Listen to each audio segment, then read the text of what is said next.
Hey guys, tonight we're going back to the exact moment humanity discovered one of its greatest talents, turning perfectly good food into alcohol. So before we begin tonight's deeply questionable journey through human history, take a moment to like the video and subscribe, but only if you genuinely enjoy these slow dives into the strange side of the past. And let me know in the comments where you're tuning in from and what time it is for you right now. It's always comforting knowing people around the world are relaxing together, while learning how humanity accidentally speedran intoxication before inventing basic hygiene. Now, dim the lights, maybe turn on a fan for that soft background hum, and let's ease into tonight's journey together.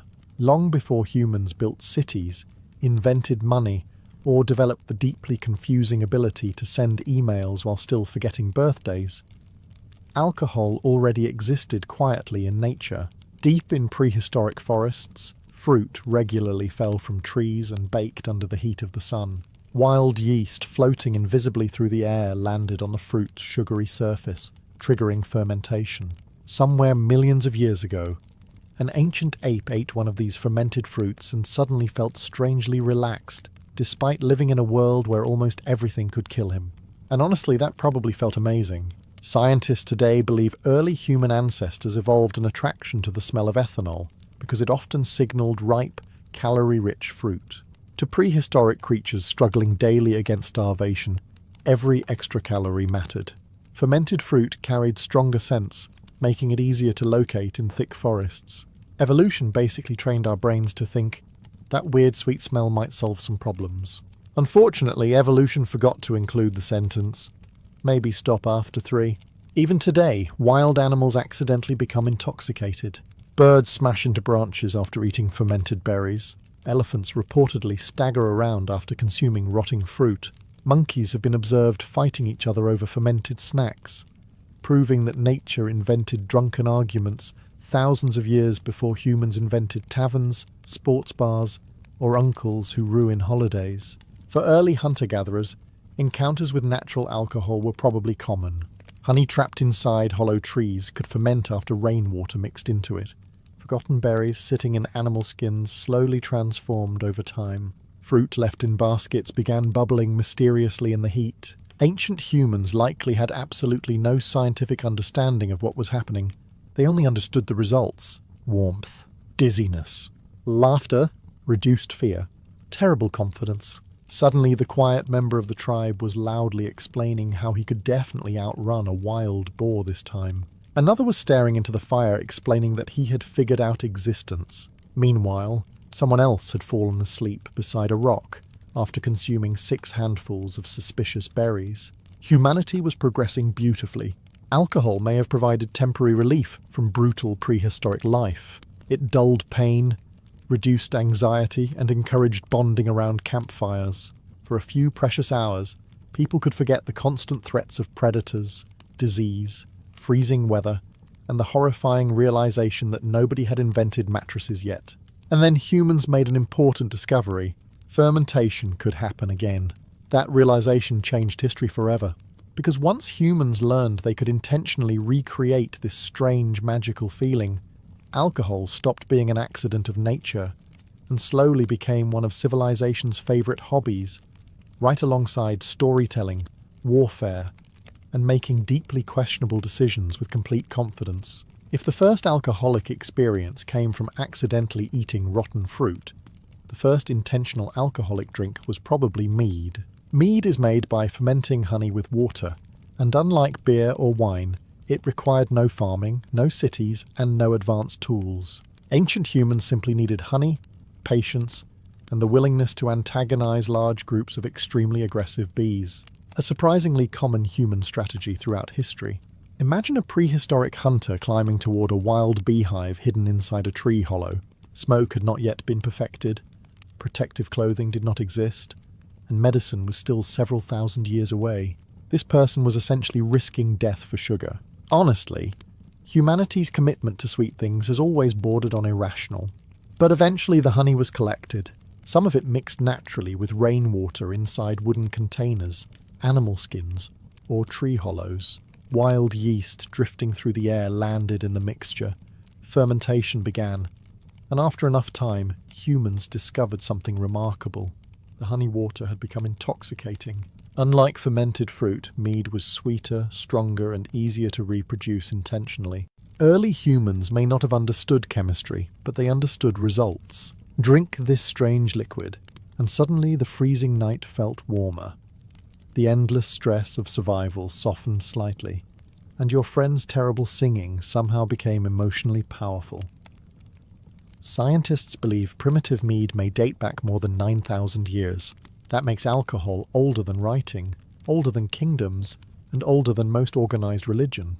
Humanity discovered intoxication before discovering proper sanitation, which honestly feels exactly right. Mead quickly became tied to rituals and spirituality. Ancient shamans and tribal leaders likely consumed fermented drinks during ceremonies, funerals, and gatherings around the fire. Intoxication often felt supernatural. People heard voices, saw visions, or felt emotionally connected to spirits and ancestors. To be fair, if you were a Stone Age human drinking fermented honey beside a fire under the stars after surviving another brutal winter, you would probably also believe something mystical was happening. Mead also strengthened social bonds. Drinking together encouraged storytelling, singing, dancing, and cooperation within small tribes. Of course, it probably also encouraged prehistoric arguments no one remembers anymore. Somewhere in ancient history, two intoxicated hunters absolutely ruined an evening by debating whose spear throw was technically more impressive. Some things about humanity never evolve. At some point, ancient humans stopped simply stumbling into fermentation by accident and started intentionally creating alcohol. This was one of the most important discoveries in human history, though it probably did not feel particularly historic at the time.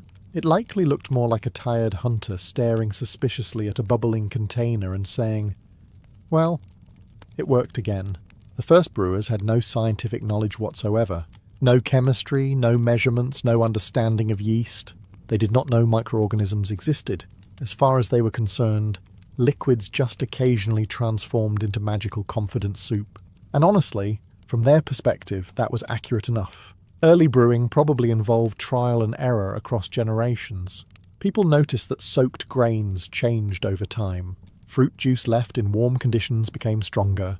Honey water slowly bubbled and developed strange effects. Humans began repeating the process intentionally, even if they did not fully understand why it worked. This was humanity discovering controlled fermentation through pure observation. Archaeologists have uncovered evidence from ancient China suggesting humans brewed alcoholic beverages nearly 9,000 years ago using rice, honey, and fruit. These early drinks were cloudy, weak compared to modern alcohol, and probably filled with floating particles nobody wanted to ask questions about. Still, they achieved the desired effect. As settlements slowly grew larger, alcohol became increasingly important in communal life. People drank during weddings, funerals, seasonal festivals, and religious ceremonies. Fermented drinks helped strengthen group identity and social trust. Sharing alcohol around a fire turned strangers into allies and transformed stressful nights into celebrations. Of course, it also almost certainly created the world's first hangovers. Imagine waking up inside a cold Stone Age hut with a pounding headache, trying to understand why your mouth felt full of sand while another tribe member quietly reminded you that you attempted to sing at the moon for an hour. Human progress can be deeply humiliating. Some historians even believe alcohol may have contributed to the rise of agriculture itself. Grain farming allowed humans to produce fermented beverages more consistently. In fact, there is a serious theory that early farming communities may have prioritized grain not just for bread, but for beer, which means civilization itself may have partially emerged because ancient humans collectively decided they wanted a more reliable supply of alcohol. Cities, governments, laws, written language, all potentially connected to humanity's desire to get mildly intoxicated beside a fire without having to chase wild berries through forests first. A strangely believable origin story for civilization, honestly. By the time humans began building the world's first cities in Mesopotamia, alcohol had evolved from an occasional tribal discovery into a permanent part of daily life. Beer was everywhere. Farmers drank it, labourers drank it, Priests drank it, and rulers almost certainly drank it, while pretending their decisions were guided entirely by wisdom and not by several cups of fermented grain. This was the land between the Tigris and Euphrates rivers, where civilization itself began to take shape. Cities rose from mud brick under scorching heat. Massive temples towered above crowded streets. Trade expanded. Writing emerged. And beside all this incredible human progress, enormous amounts of beer were being consumed constantly. Priorities were very clear. Mesopotamian beer looked nothing like modern beer. It was thick, cloudy, and often filled with bits of grain husk floating inside. People commonly drank it through long reed straws to filter out the solids. Imagine several ancient workers sitting together drinking warm alcoholic porridge from a communal pot through giant straws while discussing irrigation canals and whose goat had destroyed someone's garden again. Civilization had officially arrived. The Sumerians loved beer so much they even worshipped a goddess of brewing named Ninkasi. One surviving hymn dedicated to her contains what is essentially one of humanity's oldest beer recipes. Ancient people were literally singing songs about fermentation thousands of years before modern companies invented commercials, featuring slow-motion drinks and suspiciously attractive people laughing near beaches. Beer in Mesopotamia was not just entertainment. It was practical. Fermentation made liquids safer to consume because the brewing process killed harmful bacteria. In crowded cities where clean water could not always be trusted, beer became a safer alternative for many people. In other words, ancient humans accidentally discovered that alcohol could improve public health. A sentence that feels dangerous out of context. Beer also became deeply connected to labour and economics. Workers were often paid partly in beer rations. Some labourers received several litres per day, depending on status and occupation. Imagine finishing a long day hauling stones beneath brutal summer heat and receiving your paycheck in fermented grain soup. Honestly, some modern workers would still accept this if rent prices continue rising. Alcohol had now become fully woven into civilization itself. Religion, trade, labour, agriculture, and social life all revolved around brewing. Humanity was no longer accidentally discovering fermentation in forests. Now it was building entire societies around it. As civilization flourished along the Nile River, the ancient Egyptians embraced alcohol with enormous enthusiasm. Beer became one of the foundations of Egyptian daily life. Rich nobles drank it, farmers drank it, builders drank it. Children even consumed watered-down versions because Nile water was not always safe, and apparently humanity decided very early that slightly fermented was preferable to possibly diseased. A surprisingly reasonable conclusion. Egyptian beer was very different from the crisp modern drinks people imagine today. It was thick, grainy, and nutritious enough to function almost like liquid bread. Some versions were sweet, others sour, and many contained chunks of grain floating around inside. Drinking it probably required both commitment and optimism. Still, after hauling limestone blocks beneath the Egyptian sun all day, people were not demanding craft brewery standards. Beer became so essential that workers building pyramids often received daily beer rations as payment.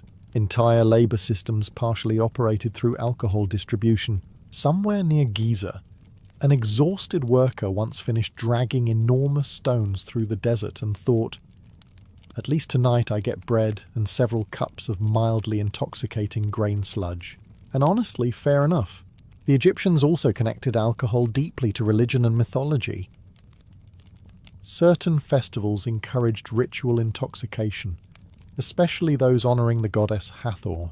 According to myth, Hathor once transformed into a furious force of destruction and nearly wiped out humanity entirely. To stop her, the gods flooded fields with beer dyed red to resemble blood. Hathor drank the beer, became intoxicated, and fell asleep before completing humanity's destruction. Human civilization's earliest recorded solution to divine apocalypse was essentially, maybe she just needs a drink. Remarkably effective strategy. Festivals dedicated to Hathor often involved massive communal drinking, dancing, music, and celebrations that lasted deep into the night. These gatherings blurred the line between religion and partying so completely that modern historians sometimes struggle to separate sacred ritual from what was essentially a giant ancient festival where everyone collectively forgot their responsibilities, so not entirely different from modern holidays. Alcohol also accompanied Egyptians into death itself.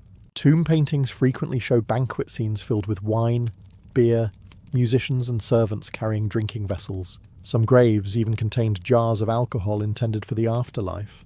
The Egyptians clearly believed eternity would be significantly improved by access to fermented beverages, which may explain why so many pharaohs appeared unusually calm about the whole being buried inside a giant stone triangle forever situation.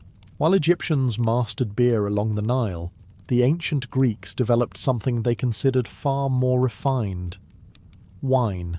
Grapes thrived across the Mediterranean climate, and over time, Greek society became deeply connected to vineyards, wine production, and the belief that getting intoxicated while discussing philosophy somehow counted as intellectual achievement. To be fair, they did invent quite a lot. Wine in ancient Greece was not simply a drink. It became a symbol of culture, status, hospitality, and civilization itself. Greeks believed wine separated civilized people from barbarians. If you drank wine properly, mixed it with water, and discussed poetry while reclining on cushions, you were sophisticated. If you drank recklessly without dilution, you were considered uncivilized. Which is ironic, considering many Greek drinking parties ended with someone vomiting near a statue, while another man attempted to explain the meaning of existence to a potted plant. The Greeks even worshipped a god of wine named Dionysus. He represented not only alcohol but also ecstasy, celebration, madness, theatre, and emotional release. Festivals dedicated to Dionysus often involved enormous drinking celebrations, dancing, masks, music, and chaotic public behaviour that probably made sober citizens deeply nervous. Some historians believe Greek theatre itself partly evolved from these festivals. So technically alcohol helped inspire drama both on stage and off stage. Greek symposia became famous throughout the ancient world. These were drinking gatherings attended mainly by wealthy men, where guests reclined together discussing philosophy, politics, art, and poetry, while servants continuously refilled wine cups. In theory, symposia were intellectual events. In reality, many probably started as thoughtful debates and ended with someone attempting to sing epic poetry while visibly struggling to remain conscious. Importantly, Greeks usually diluted wine heavily with water. Drinking unmixed wine was considered dangerous and excessive. Ancient writers frequently warned against uncontrolled drunkenness, though these warnings were often written by people who had clearly attended many drinking parties personally. Research through experience, apparently. Wine also became central to trade across the Mediterranean. Greek merchants transported amphorae filled with wine across vast distances, spreading both alcohol and Greek cultural influence into foreign lands. Entire economies benefited from vineyards and wine exports. Humanity had officially transformed alcohol from a survival discovery into a massive industry. And somewhere in ancient Athens, a philosopher was absolutely insisting his latest drunken realization would permanently change human thought forever, while his exhausted friend quietly wondered if he would finally go home before sunrise. If the Greeks turned wine into culture, the Romans turned it into an empire-wide lifestyle. By the height of Rome's power, alcohol flowed through nearly every layer of society. Senators drank wine during banquets. Soldiers drank it at military camps. Merchants drank it after long journeys. And ordinary citizens packed into noisy taverns where arguments, gambling, and questionable decisions became nightly entertainment. In many ways, Rome conquered half the known world while slightly intoxicated. Wine was the dominant drink across the empire, though Roman wine often tasted very different from modern versions. Some wines were mixed with herbs, spices, seawater, or honey. Others were aged in clay amphorae sealed with resin. Certain expensive wines became status symbols among the elite, while cheaper wines for the poor could taste rough enough to make a modern person reconsider sobriety entirely. Still, Romans drank enormous amounts of it. Water in crowded Roman cities was not always safe, so diluted wine became a common daily beverage. Even children consumed weak mixtures. Romans generally considered drinking wine completely normal, though heavy drunkenness carried mixed opinions depending on social class and context. Of course, this did not stop anyone. Roman banquets became legendary for excess. Wealthy elites hosted extravagant dinner parties, where guests reclined on couches while servants carried endless food and wine into candlelit halls. Exotic animals appeared as entertainment. Musicians played throughout the night. Poets recited verses while deeply hoping nobody would throw olives at them. Some emperors became infamous for outrageous drinking habits. The Emperor Nero reportedly enjoyed lavish parties filled with wine and performances, while Rome itself struggled with political chaos. Other emperors drank heavily enough to alarm even Roman historians, which is impressive considering Roman historians themselves rarely sounded sober. One Roman writer complained about citizens wasting entire days drinking in taverns. Nearly 2,000 years later, modern humanity continues this proud tradition with remarkable consistency. Alcohol also followed Roman soldiers everywhere. Military camps stored wine supplies, and soldiers often drank diluted wine during campaigns. Imagine marching across muddy roads in freezing rain while wearing heavy armour, only to finally arrive at camp and receive your daily ration of watered-down wine. Honestly, morale probably improved immediately. Yet Roman society constantly balanced admiration and fear toward alcohol. Drinking symbolized celebration, victory, religion, and social unity, but excessive drunkenness represented loss of control. Philosophers warned about addiction, reckless behavior, and damaged reputations. Warnings humanity would continue ignoring enthusiastically for centuries to come. Far to the north, where winters were long and daylight sometimes disappeared for terrifying amounts of time, the Vikings developed their own powerful drinking culture. In Scandinavia, alcohol was not simply recreation. It was survival, celebration, diplomacy, religion, and occasionally the reason someone woke up married to a person they barely remembered meeting beside a longhouse fire. The Vikings brewed ale and mead constantly. Honey was precious, making mead especially valuable, while ale made from grains became more common for everyday drinking.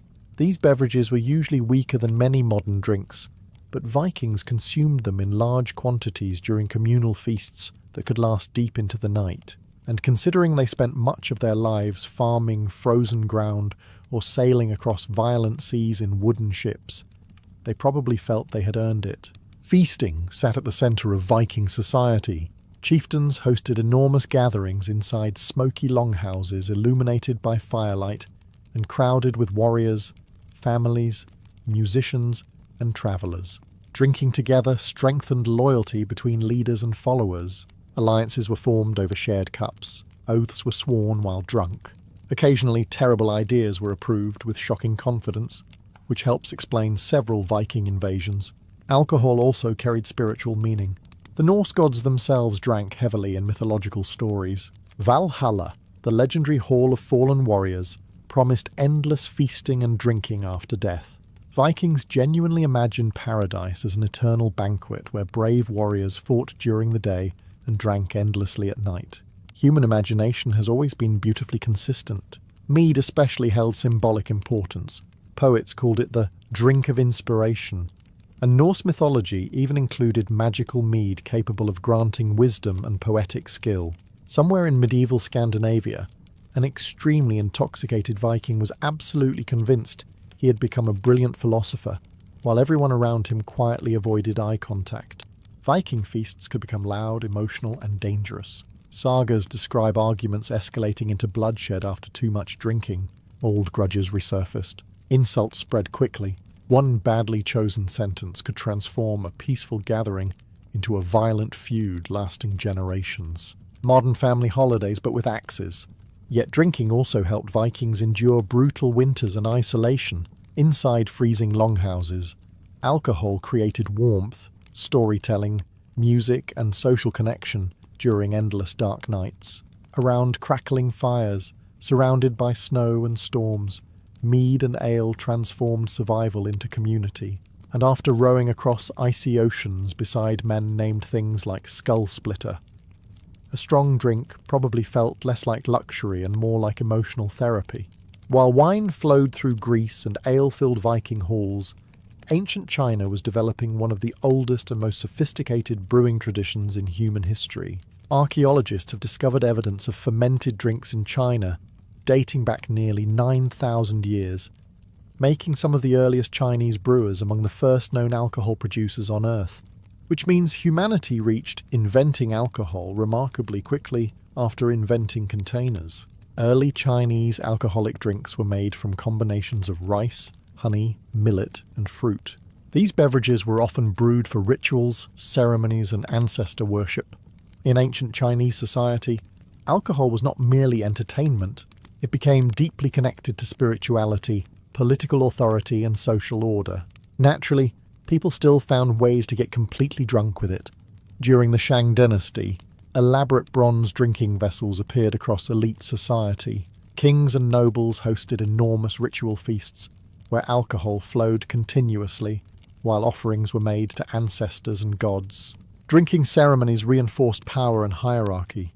The ruler drank first. Guests followed carefully according to status. Human civilization had now invented formal drinking etiquette, which is basically humanity admitting, this keeps getting out of hand unless we establish rules. Some Chinese rulers became infamous for excessive drinking. Ancient texts describe lavish royal banquets filled with music, dancing, and endless alcohol consumption. One legendary story claims a ruler created an entire artificial lake filled with wine for guests to drink from directly. Even ancient historians seem to read this and quietly think, that feels excessive. At the same time, Chinese scholars and philosophers often warned against uncontrolled intoxication. Confucian traditions emphasized moderation, discipline, and proper behavior. Alcohol itself was not evil, but losing self-control through drunkenness reflected poorly on a person's character. A warning repeated across nearly every civilization in history, with extremely limited success. Chinese brewers also became highly skilled at fermentation techniques. Over centuries, they developed complex methods using molds and starters that allowed greater control over brewing.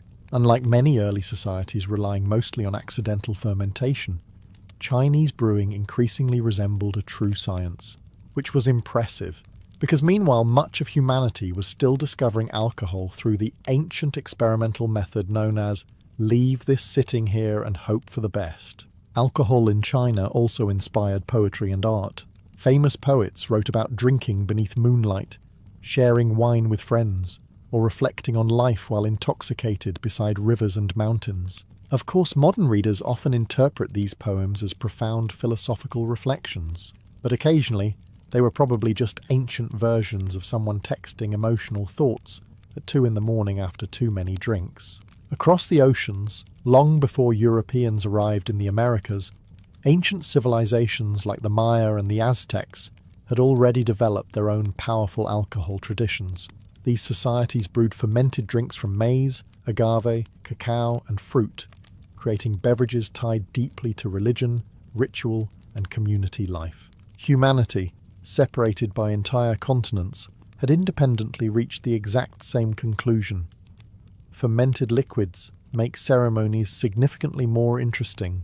Among the Maya, alcohol often appeared during feasts, religious gatherings, and political celebrations. Elite rulers hosted massive banquets where guests consumed fermented drinks, while musicians played and priests performed rituals beneath towering stone temples. Drinking strengthened alliances and reinforced social hierarchy.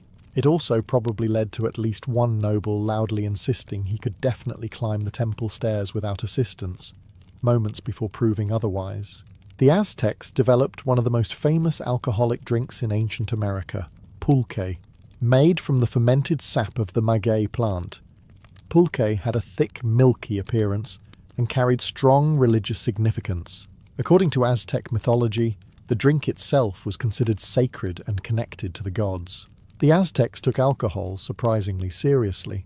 Unlike some societies where heavy drinking became common, Aztec laws often restricted intoxication.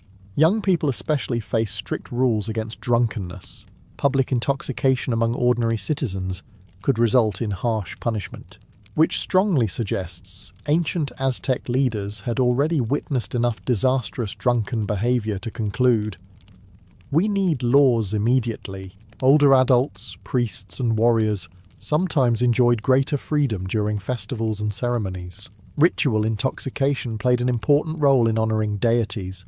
communicating with spiritual forces and strengthening communal bonds. During certain celebrations, drinking became part of massive public events filled with music, dance, costumes, and sacrifices, a combination that probably created an unforgettable atmosphere for everyone involved, assuming they survived it. Meanwhile, in the Andes, ancient civilizations brewed chicha, a fermented maize drink consumed widely across South America.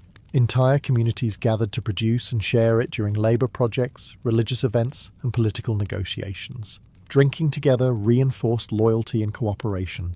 Interestingly, many American civilizations viewed alcohol as something powerful but dangerous, sacred when controlled, destructive when abused. Leaders understood intoxication could unite communities or destabilize them entirely. Thousands of years later, humanity continues balancing those exact same concerns while adding karaoke machines and social media into the equation. Somehow we may have made things worse. By the Middle Ages, alcohol had become so deeply woven into daily life across Europe that many people drank it from morning until night with barely a second thought. Ale, beer, wine and cider flowed through villages, monasteries, castles and crowded medieval towns. In some places, finding clean water was difficult, but finding alcohol was remarkably easy. Humanity's priorities remained impressively consistent. For ordinary peasants, weak ale was often safer to drink than contaminated water supplies. Medieval cities could be filthy places filled with open sewage, roaming animals, and streets that smelled like several terrible decisions happening simultaneously. Brewing helped kill harmful bacteria, making alcohol a practical necessity as much as a recreational one. Children even drank weak ale regularly, which sounds alarming today until you remember medieval alternatives included diseases, with names modern people thankfully never encounter anymore. Beer became especially important in northern Europe, while wine dominated regions farther south. Monasteries played a massive role in brewing. Monks across Europe refined beer recipes, cultivated vineyards, and developed advanced brewing techniques while supposedly dedicating themselves to spiritual discipline. Apparently, spiritual discipline paired very naturally with fermentation. Some monasteries produced exceptional alcohol, brewing generated income, supported travellers, and provided safe drinks for local communities. Monks became so skilled at brewing that certain religious orders gained reputations for producing drinks far superior to anything nearby villages could manage. Imagine being a medieval peasant realizing the holiest men in the region also made the strongest beer. Church attendance probably improved immediately. Taverns exploded in popularity during the medieval period. Travellers gathered there for food, news, gambling, music, and endless drinking. Deals were negotiated over ale. Arguments started over ale. Fights definitely happened over ale. Somewhere in 14th century Europe, two men were absolutely screaming at each other about whose pig had crossed a property line, while an exhausted tavern keeper quietly reconsidered all life choices. Alcohol also shaped medieval celebrations. Weddings, harvest festivals, religious holidays, and feasts involved enormous communal drinking. Entire villages gathered around barrels while musicians played and people danced beside fires late into the night. Of course, medieval authorities constantly worried about drunkenness becoming excessive. Religious leaders warned against addiction, violence, and immoral behaviour caused by intoxication. Yet many of those same leaders still consumed alcohol regularly themselves, creating the timeless historical tradition of warning people about something while also participating in it. A tradition humanity continues with remarkable dedication today. For thousands of years, most ancient alcohol remained relatively weak. Beer, wine, mead, and ale could intoxicate people, but they were nowhere near as powerful as modern spirits. Then, humanity made a discovery that would permanently change drinking forever: distillation. This was the moment alcohol stopped gently tapping humanity on the shoulder and started punching it directly in the decisions. Distillation began developing gradually across the ancient and medieval world, especially through the work of alchemists and scholars in the Middle East. Early Islamic scientists experimented with heating and condensing liquids while studying medicine, perfumes, and chemistry.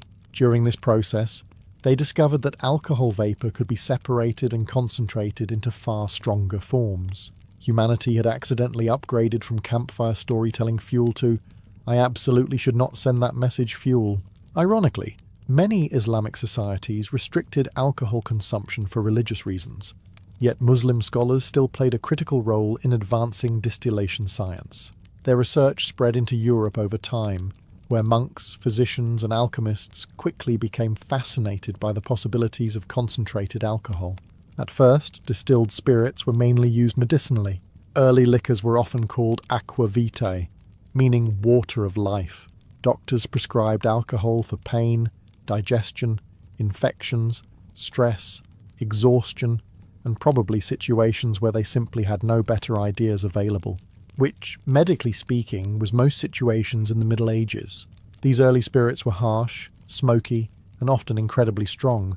Drinking them probably felt less like enjoying a beverage, and more like briefly fighting a fire inside your throat. Still, people quickly noticed the effects arrived much faster than beer or wine, a dangerous innovation for a species already famous for poor impulse control. As distillation techniques improved, stronger alcohol spread across Europe and beyond. Brandy, whiskey, and other spirits slowly emerged from centuries of experimentation. Sailors carried liquor on long voyages because it stored well. Soldiers drank it for warmth and courage.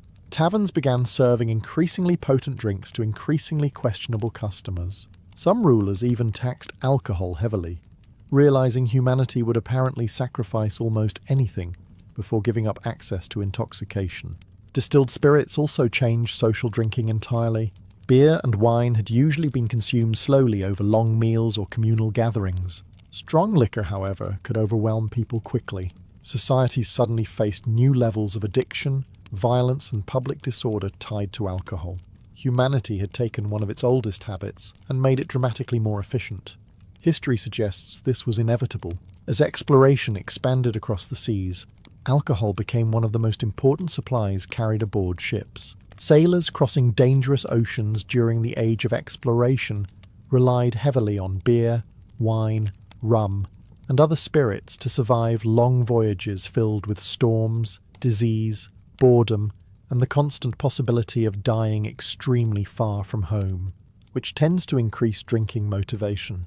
Fresh water spoiled quickly aboard wooden ships. Barrels became contaminated with algae and bacteria after weeks at sea, making water foul and unsafe. Alcoholic drinks lasted much longer, so sailors often consumed beer or diluted spirits daily. In many cases, alcohol was genuinely safer than water. Humanity had now fully committed to the strategy of, if the liquid burns slightly, it is probably fine. Beer was common on shorter European voyages, but stronger spirits became increasingly important for long-distance travel. Rum eventually dominated among sailors, especially within the British Royal Navy and Caribbean trade routes. Sailors received daily alcohol rations, often mixed with water into grog, which helped preserve drinking supplies while reducing the risk of dehydration. Of course, reducing drunkenness entirely was never truly the goal. Life aboard ships was miserable. Sailors slept in cramped spaces packed with moisture, rats, and terrible smells. Food spoiled regularly. Scurvy destroyed gums and teeth. Storms could sink vessels without warning. Under these conditions, alcohol provided warmth, temporary comfort, and emotional escape from the horrifying realization that one loose rope could launch you directly into the Atlantic forever. Honestly, most people would drink too. Pirates became especially associated with heavy alcohol consumption. Popular culture exaggerates this enormously, but pirate crews absolutely consumed huge quantities of rum and other spirits whenever available. Ports across the Caribbean became famous for taverns overflowing with drunken sailors. Gambling, shouting, and occasional stabbings caused by disagreements nobody remembered clearly the next morning. So, fairly standard port behaviour throughout history. Alcohol also fueled exploration itself. European empires traded wine, rum, and spirits across vast colonial networks. Entire economies became connected to alcohol production and trade. Sugar plantations in the Caribbean produced molasses used for rum distillation, linking alcohol directly to slavery and brutal labour systems that generated enormous wealth for colonial powers. Behind the romantic image of pirates and sailors drinking beside tropical harbours existed a much darker reality of exploitation and suffering. Yet despite the dangers, humanity carried alcohol everywhere it travelled, across deserts, through frozen seas, into jungles, onto battlefields, and around the entire planet. Apparently one universal human instinct has always been, we should probably bring drinks. For most of human history, alcohol was local. Villages brewed their own ale. Families made wine from nearby grapes. Mead came from local honey, and taverns served drinks produced only a few miles away. Then the Industrial Revolution arrived, and humanity did what it always does when discovering powerful technology. It mass-produced the problem. Factories transformed alcohol production completely. Brewing and distillation became faster, cheaper, and far more efficient. Huge industrial breweries appeared across Europe and America, producing enormous quantities of beer and spirits for growing urban populations. What had once been seasonal or limited suddenly became constantly available. Humanity had effectively unlocked unlimited access to intoxication. Cities filled with crowded taverns and saloons serving exhausted factory workers after brutal shifts. Men spent long days breathing smoke, operating dangerous machinery, and surviving inside polluted industrial neighbourhoods before gathering at bars each evening searching for escape, companionship, or temporary relief from lives that increasingly resembled punishment designed by accountants. Alcohol became both comfort and catastrophe. In many industrial cities, alcoholism exploded into a serious social problem. Cheap gin in 18th century England became infamous during the gin craze, when massive drinking levels fueled crime, poverty, and public disorder. Artists depicted streets full of intoxicated citizens collapsing beside buildings, while politicians desperately searched for solutions. Humanity had finally discovered that making alcohol easier and cheaper might produce unintended consequences. A truly shocking revelation. Temperance movements soon emerged across Europe and America. Religious groups, reformers, and politicians warned that excessive drinking was destroying families and communities. Campaigns against alcohol gained enormous support, eventually leading to prohibition laws in some countries. Naturally, prohibition worked about as smoothly as telling humanity not to breathe near desserts.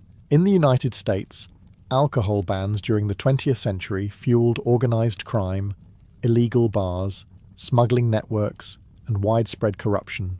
Gangsters became rich supplying liquor to populations who had absolutely no intention of suddenly becoming sober, because politicians asked politely. The result was one of history's clearest demonstrations that humans become deeply creative when denied alcohol. At the same time, alcohol advertising exploded into modern culture. Companies transformed drinking into a symbol of success, relaxation, confidence, celebration, romance, and adventure.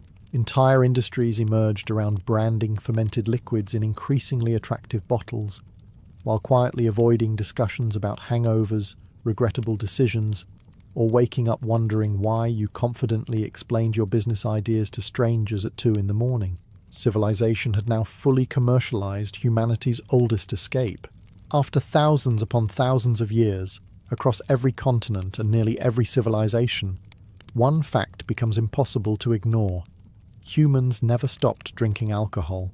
From prehistoric forests filled with fermented fruit to modern cities glowing with neon bar signs, alcohol has followed humanity through every stage of civilization. Empires rose with it. Religions warned about it. Philosophers debated it. Kings taxed it. Poets praised it. Entire societies tried banning it, only to discover that telling humans they cannot drink often inspires them to become dramatically more committed to drinking. Some traditions truly are eternal. Part of alcohol's staying power comes from biology itself. Alcohol affects ancient reward systems deep inside the brain, creating temporary feelings of relaxation, confidence, warmth, and social connection. For exhausted prehistoric hunters, overworked medieval peasants, lonely sailors crossing oceans, or stressed modern office workers staring at unread emails, alcohol offered the same promise. For a little while, life feels lighter. Of course, humanity also learned the darker side of drinking very early. Ancient writers warned about addiction, violence, reckless behaviour, and destroyed reputations. Greek philosophers criticized drunken excess. Chinese scholars preached moderation. Medieval priests condemned alcoholism, Entire civilizations recognized that alcohol could unite communities or quietly ruin lives. And somehow humans collectively responded, understood.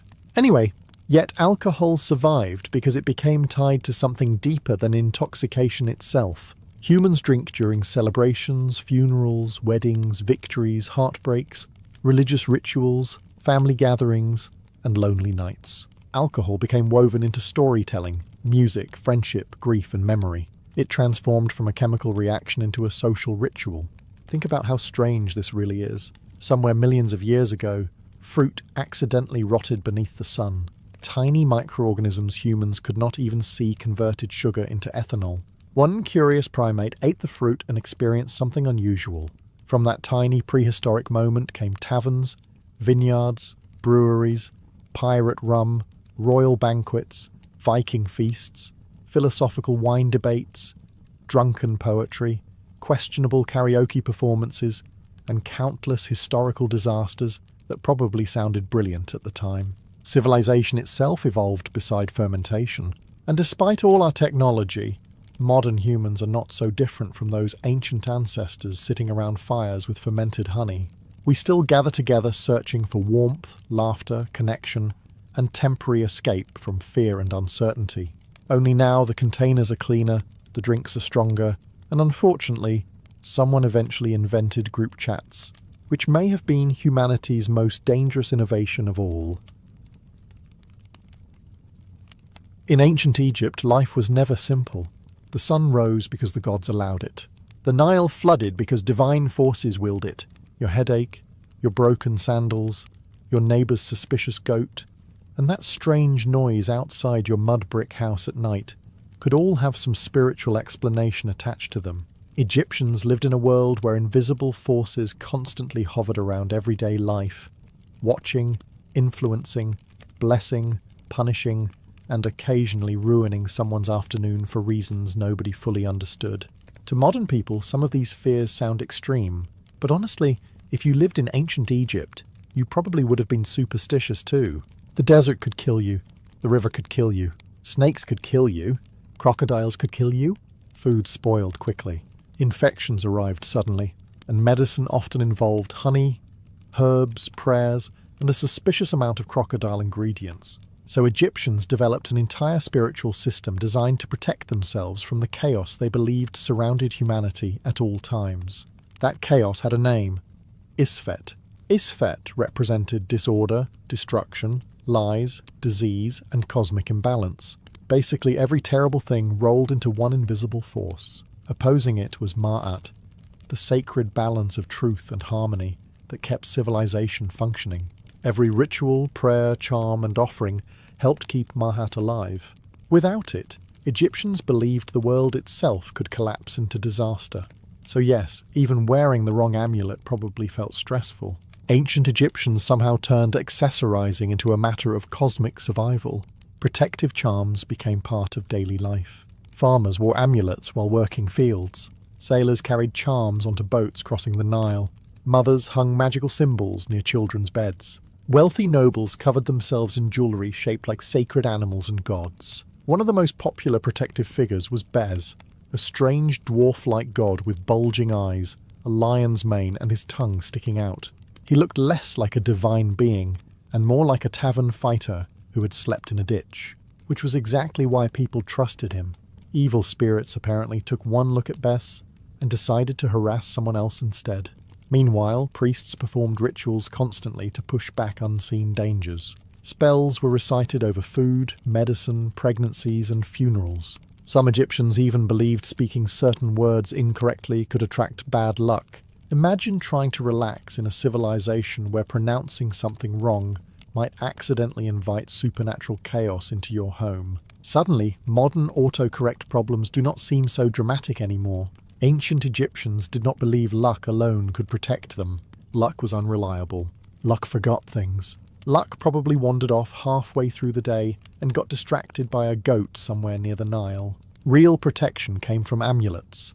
Small magical objects Egyptians carried constantly to defend themselves against curses, demons, sickness, accidents, and the endless spiritual dangers lurking around every corner of life. These charms were everywhere, around necks, wrists, ankles, belts, beds, doors, boats, and even buried inside mummy wrappings. A person could spend their entire life surrounded by protective objects and still think, maybe I need one more just to be safe. Ancient Egypt practically invented the concept of emotionally supporting yourself through accessories. One of the most famous amulets was the Eye of Horus, also called the Wedjat Eye. According to myth, Horus lost his eye during a brutal struggle against the god Set. The eye was later restored, turning it into a symbol of healing, protection, and wholeness. Egyptians wore it everywhere. Soldiers painted it on shields. Sailors painted it on boats. Mothers hung it near children. The logic was simple. If a magical eye once survived divine violence, maybe it could help you survive food poisoning or an angry crocodile. Another common symbol was the scarab beetle. Egyptians watched scarabs roll balls of dung across the ground and somehow concluded this represented cosmic rebirth and the movement of the sun. To be fair, ancient religion often involved people seeing a bug and deciding it carried the secrets of the universe. Scarab amulets symbolized renewal, protection, and good fortune. Wealthy Egyptians wore beautifully carved scarabs made from precious stones, while poorer citizens used simpler versions made from clay or bone. Everyone wanted protection, even if their budget only allowed discount magical beetle. Children especially received heavy spiritual protection. Infant mortality was frighteningly common, so parents surrounded babies with charms to ward off demons believed to target young children. Tiny necklaces, magical carvings, and protective spells filled Egyptian homes. The god Taweret, a bizarre creature with the body of a pregnant hippopotamus, lion limbs, and crocodile features, became a favourite guardian of mothers and infants. She looked terrifying, which was precisely the point.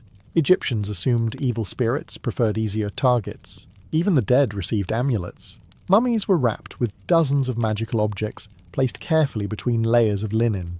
Egyptians feared the afterlife deeply, and nobody wanted to arrive spiritually unprepared. Imagine entering eternity only to realise you forgot your protective beetle necklace back at home. Absolute nightmare. Ancient Egypt was deeply obsessed with protection, but protection only mattered because people feared the opposite. Curses. And Egyptians absolutely believed curses were real. Not metaphorically real. Not bad vibes real. Truly, dangerously, spiritually real. A curse could destroy your health, ruin your family, poison your reputation, or follow you into the afterlife itself, which meant every argument, betrayal, theft, or insult carried the potential risk of supernatural revenge hanging over it like a very angry, invisible bird. The fear of curses became especially powerful around tombs. Egyptians spent enormous amounts of time preparing for death because they believed the soul continued living after burial. A damaged tomb could destroy someone's peaceful afterlife forever, so naturally, many tombs included warnings designed to terrify thieves away. Some inscriptions threatened robbers with divine punishment, disease, or judgment from the gods. Others promised crocodiles, snakes, or eternal suffering to anyone foolish enough to disturb the dead. Ancient Egyptians basically invented the "seriously do not touch this" sign, except theirs involved eternal doom instead of museum security. And honestly, grave robbers still went inside anyway. Humanity has always contained people willing to risk supernatural destruction for shiny objects. One of the greatest fears involved someone learning your true name. Egyptians believed names held spiritual power connected directly to the soul. If your name survived, part of you survived. But if your name was erased, forgotten, or magically attacked, your existence itself could weaken. This was why rulers carved their names onto monuments everywhere. It was not just ego, though there was definitely some ego involved. It was spiritual survival. This fear explains why some disgraced rulers suffered what historians now call damnation of memory. Their names and faces were deliberately destroyed from monuments after death. The female pharaoh Hatshepsut famously had many of her statues and inscriptions damaged after her reign. To Egyptians, this was more than political revenge. It was an attack on eternal existence itself. Ordinary people also feared magical attacks from jealous neighbours or enemies. Some Egyptians created small curse figurines representing enemies, then smashed or burned them during rituals. Others wrote hostile names on pottery before breaking it apart. symbolically destroying the target's power. It was ancient spiritual warfare mixed with the emotional maturity of, "I'm so angry I'm breaking plates." Even priests approached curses cautiously. Magic itself was not considered evil in Egypt. It was a tool. Protective magic defended order, while harmful magic threatened it. The problem was that invisible forces could never be fully controlled, which meant Egyptians lived with a constant uncomfortable truth. Somewhere out there, somebody might genuinely be trying to curse you right now. In ancient Egypt, magic was not reserved for mysterious priests standing dramatically inside temples while holding glowing artifacts under moonlight. Most Egyptian magic was surprisingly ordinary. People used spells for headaches, childbirth, stomach pain, bad dreams, snake bites, relationship problems, and protection during travel. Daily life itself felt dangerous enough to require constant supernatural assistance. Honestly, if mosquitoes the size of birds and Nile crocodiles existed outside your village, you probably would have wanted magical backup too. The Egyptians called magical power Heka. Unlike later societies that often treated magic as suspicious or evil, Egyptians saw Heka as a natural force woven into the universe by the gods themselves. Priests used it, doctors used it, mothers used it, farmers used it. Magic and medicine blended together so completely that sometimes it was impossible to separate the two. A healer might apply herbs to a wound while simultaneously chanting a protective spell against hostile spirits. Nothing says medical confidence quite like, "This plant should help." But let's involve divine forces too, just in case. Some spells focused on protection from animals. Snake bites terrified Egyptians, and for good reason. Egypt contained several venomous species capable of ending your day very quickly. Magical texts included elaborate chants designed to neutralize poison by invoking gods who had defeated dangerous creatures before. One popular myth involved the goddess Isis, curing her son Horus after he was poisoned by a scorpion. Egyptians believed repeating parts of this story during treatment could transfer divine healing power to the victim. Mythology essentially became emergency medical assistance. Dreams also frightened people. Egyptians believed dreams could contain messages from gods, warnings about danger, or attacks from hostile spirits. Bad dreams were not just unpleasant, they might reveal genuine supernatural threats. To defend themselves, people slept with protective charms nearby or recited spells before bed. Some even placed magical objects under pillows for safety. Ancient bedtime routines were significantly more intense than checking your phone and regretting every life choice at 2 a.m. Love spells existed too, because human beings remain human beings in every century. Certain magical texts promised to attract affection, increase desire, or strengthen relationships. Others aimed to cause arguments between rivals. Somewhere in Egypt, thousands of years ago, somebody absolutely sat in a candlelit room, whispering magical revenge spells, because their romantic situation had become complicated. Civilization changes. Human pettiness does not. Even written words carried magical weight. Egyptians believed spoken and written language possessed real power, capable of affecting reality itself.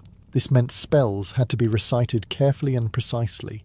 Pronouncing something incorrectly could weaken the magic or create unintended consequences, which must have made every nervous apprentice priest feel absolutely fantastic under pressure.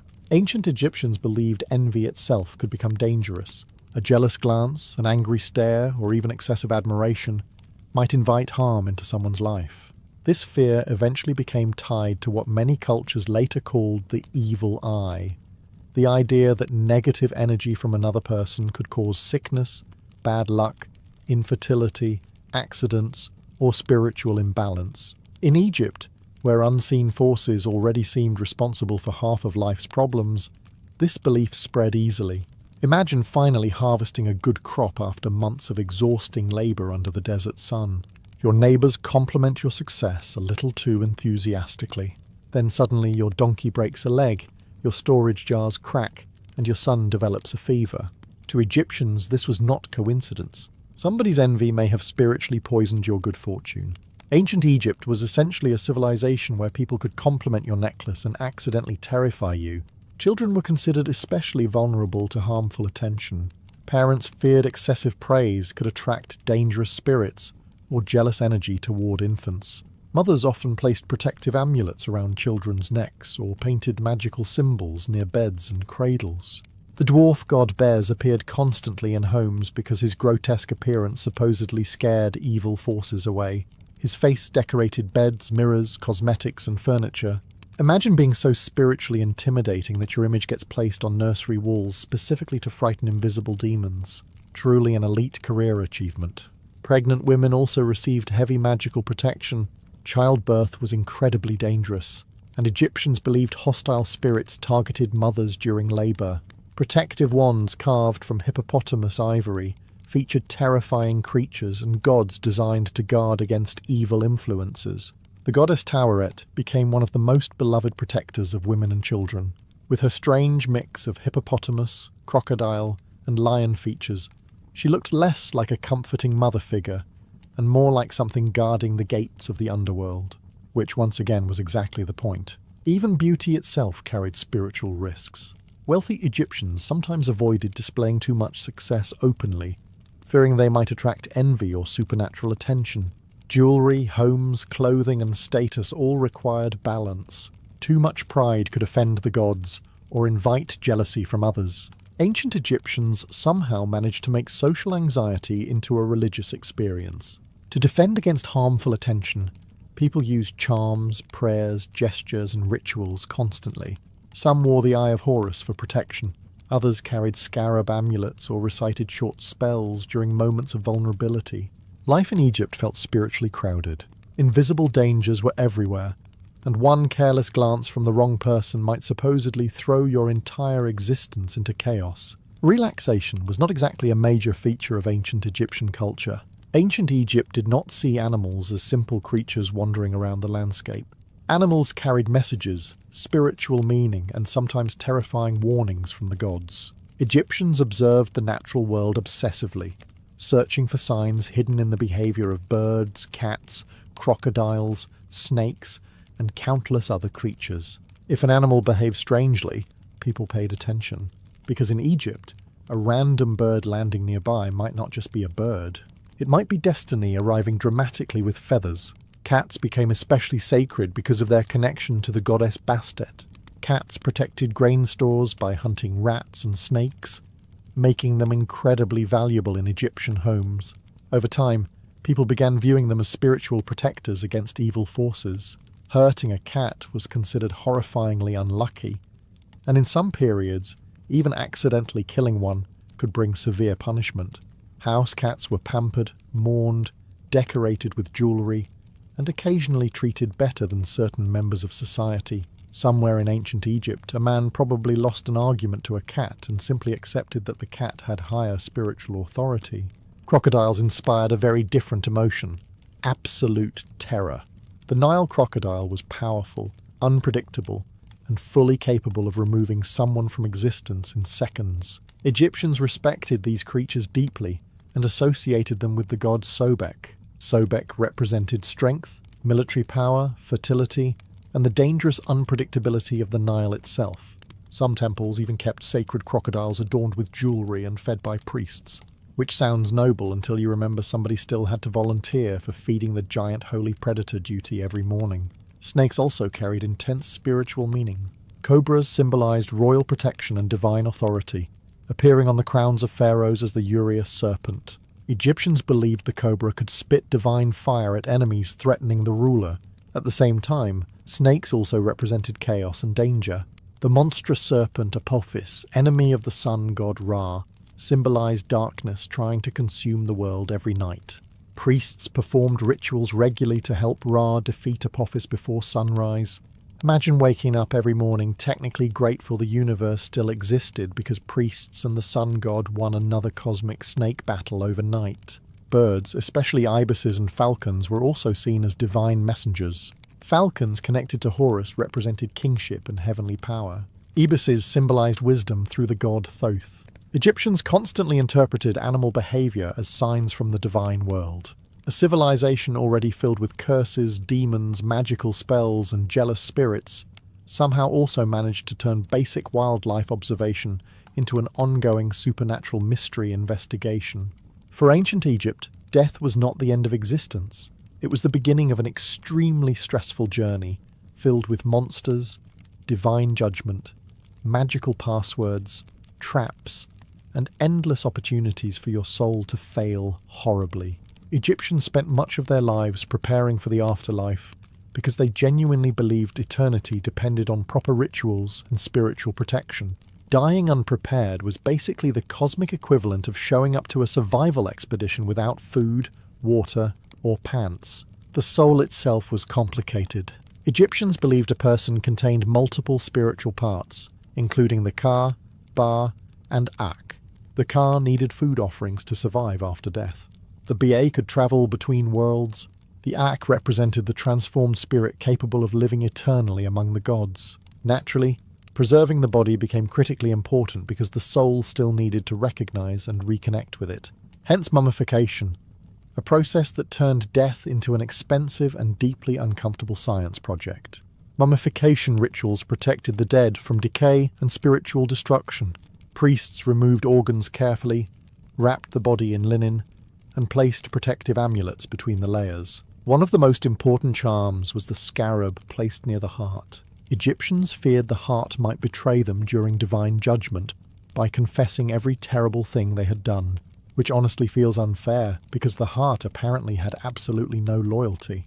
The greatest fear awaited in the Hall of Judgment before Osiris. Here the dead person's heart would be weighed against the feather of Ma'at, symbol of truth and cosmic balance. If the heart remained light and pure, the soul could enter eternal paradise. But if the heart proved heavy with sin, things became considerably worse. Waiting nearby was Amit, a horrifying creature with the head of a crocodile, body of a lion, and rear of a hippopotamus. Basically, somebody combined the three animals Egyptians least wanted, chasing them at high speed.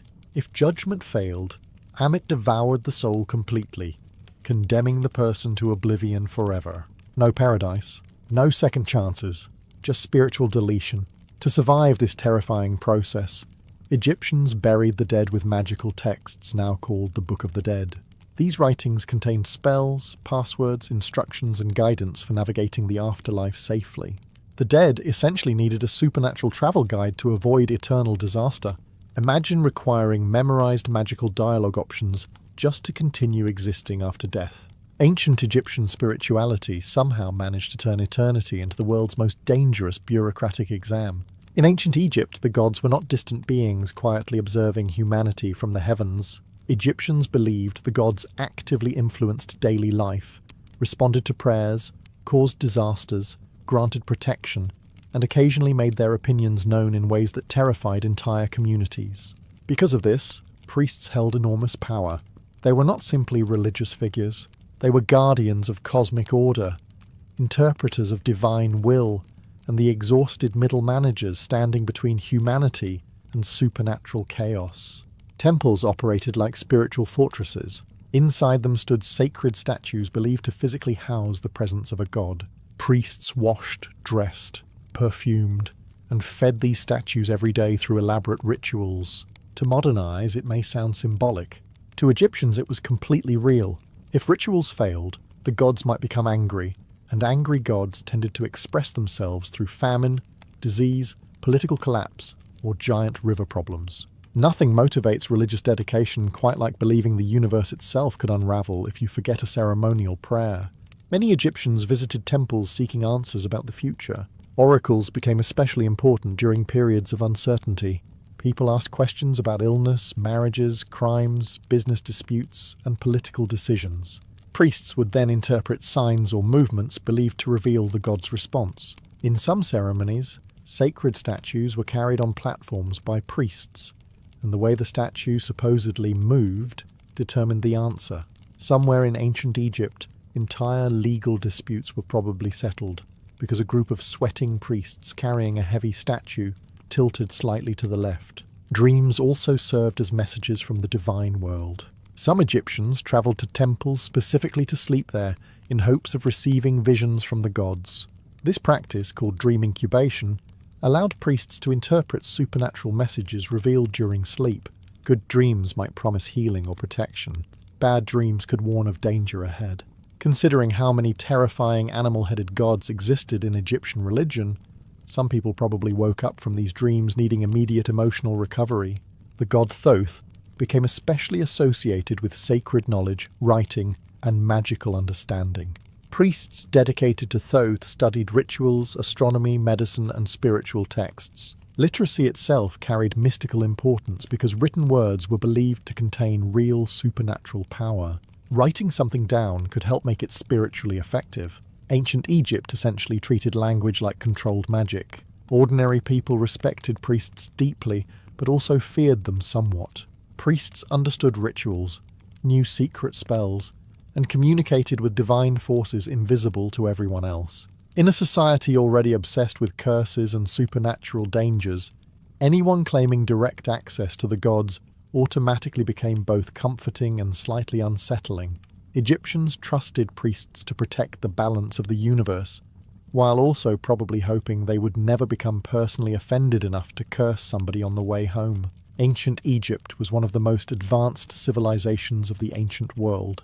Its people built massive pyramids, engineered vast temples, developed complex mathematics, practiced medicine, and created a culture that survived for thousands of years.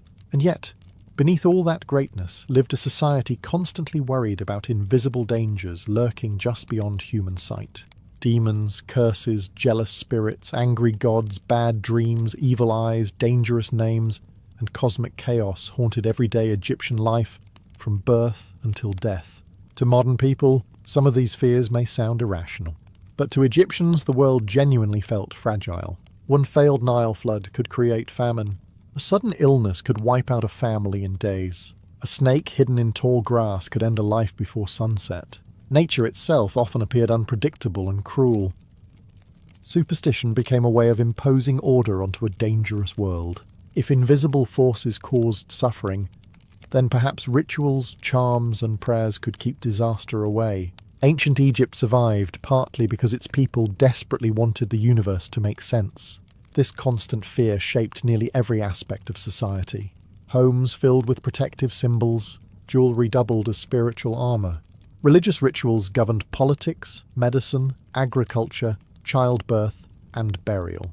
Even beauty, success, and praise carried hidden risks because envy itself could attract supernatural harm. Egyptians rarely separated the physical world from the spiritual one.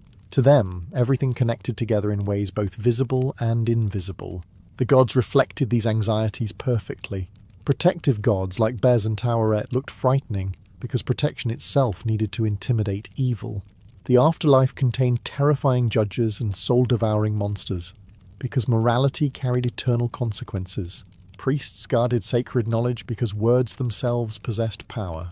Every layer of Egyptian life revolved around maintaining Mahat, the delicate balance holding back chaos from swallowing the world entirely. And honestly, perhaps that fear helped Egypt endure for so long. Superstition created social order. Rituals united communities. Shared beliefs gave people comfort during uncertainty and grief. A farmer praying over his crops, a mother placing charms beside her child, or a priest reciting sacred words inside a dark temple, all believed they were participating in the survival of existence itself. Thousands of years later, many Egyptian superstitions still feel strangely familiar.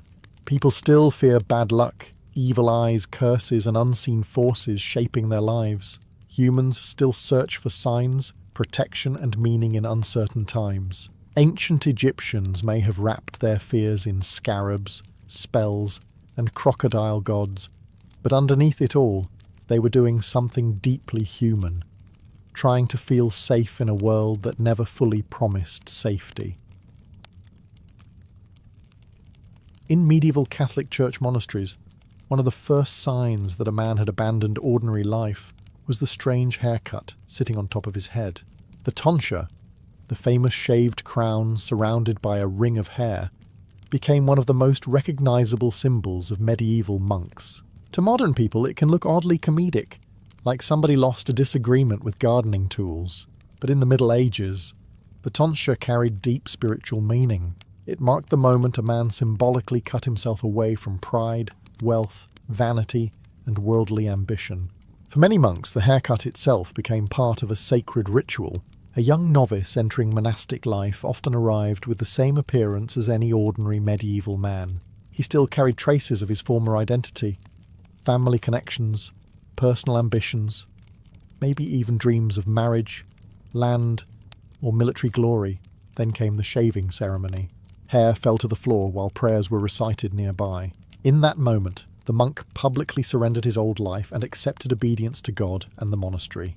Medieval Christianity somehow managed to transform barbering into a deeply emotional spiritual event. Hair mattered enormously during the medieval period.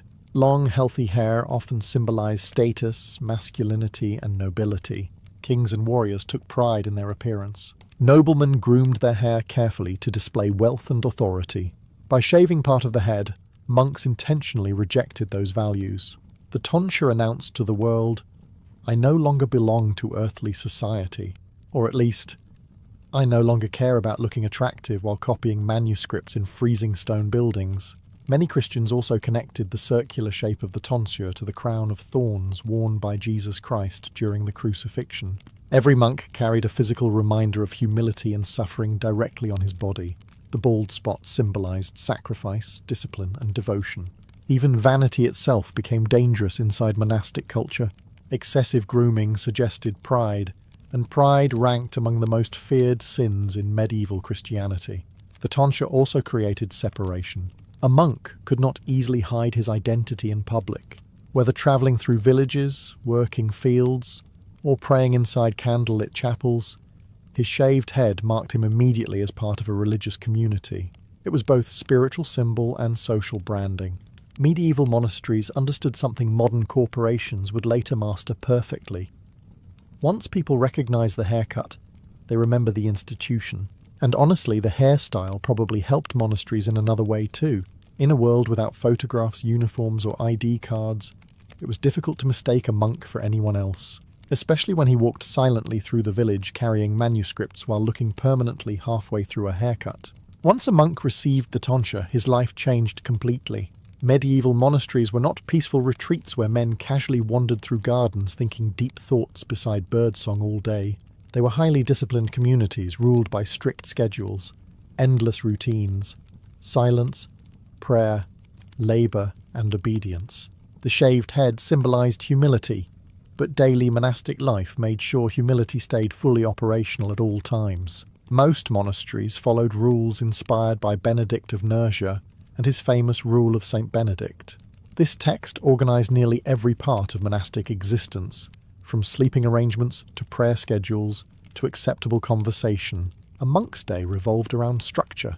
Wake before dawn, pray, work, pray again, eat quietly, pray again, copy manuscripts, pray again, sleep briefly, wake up during the night for more prayer.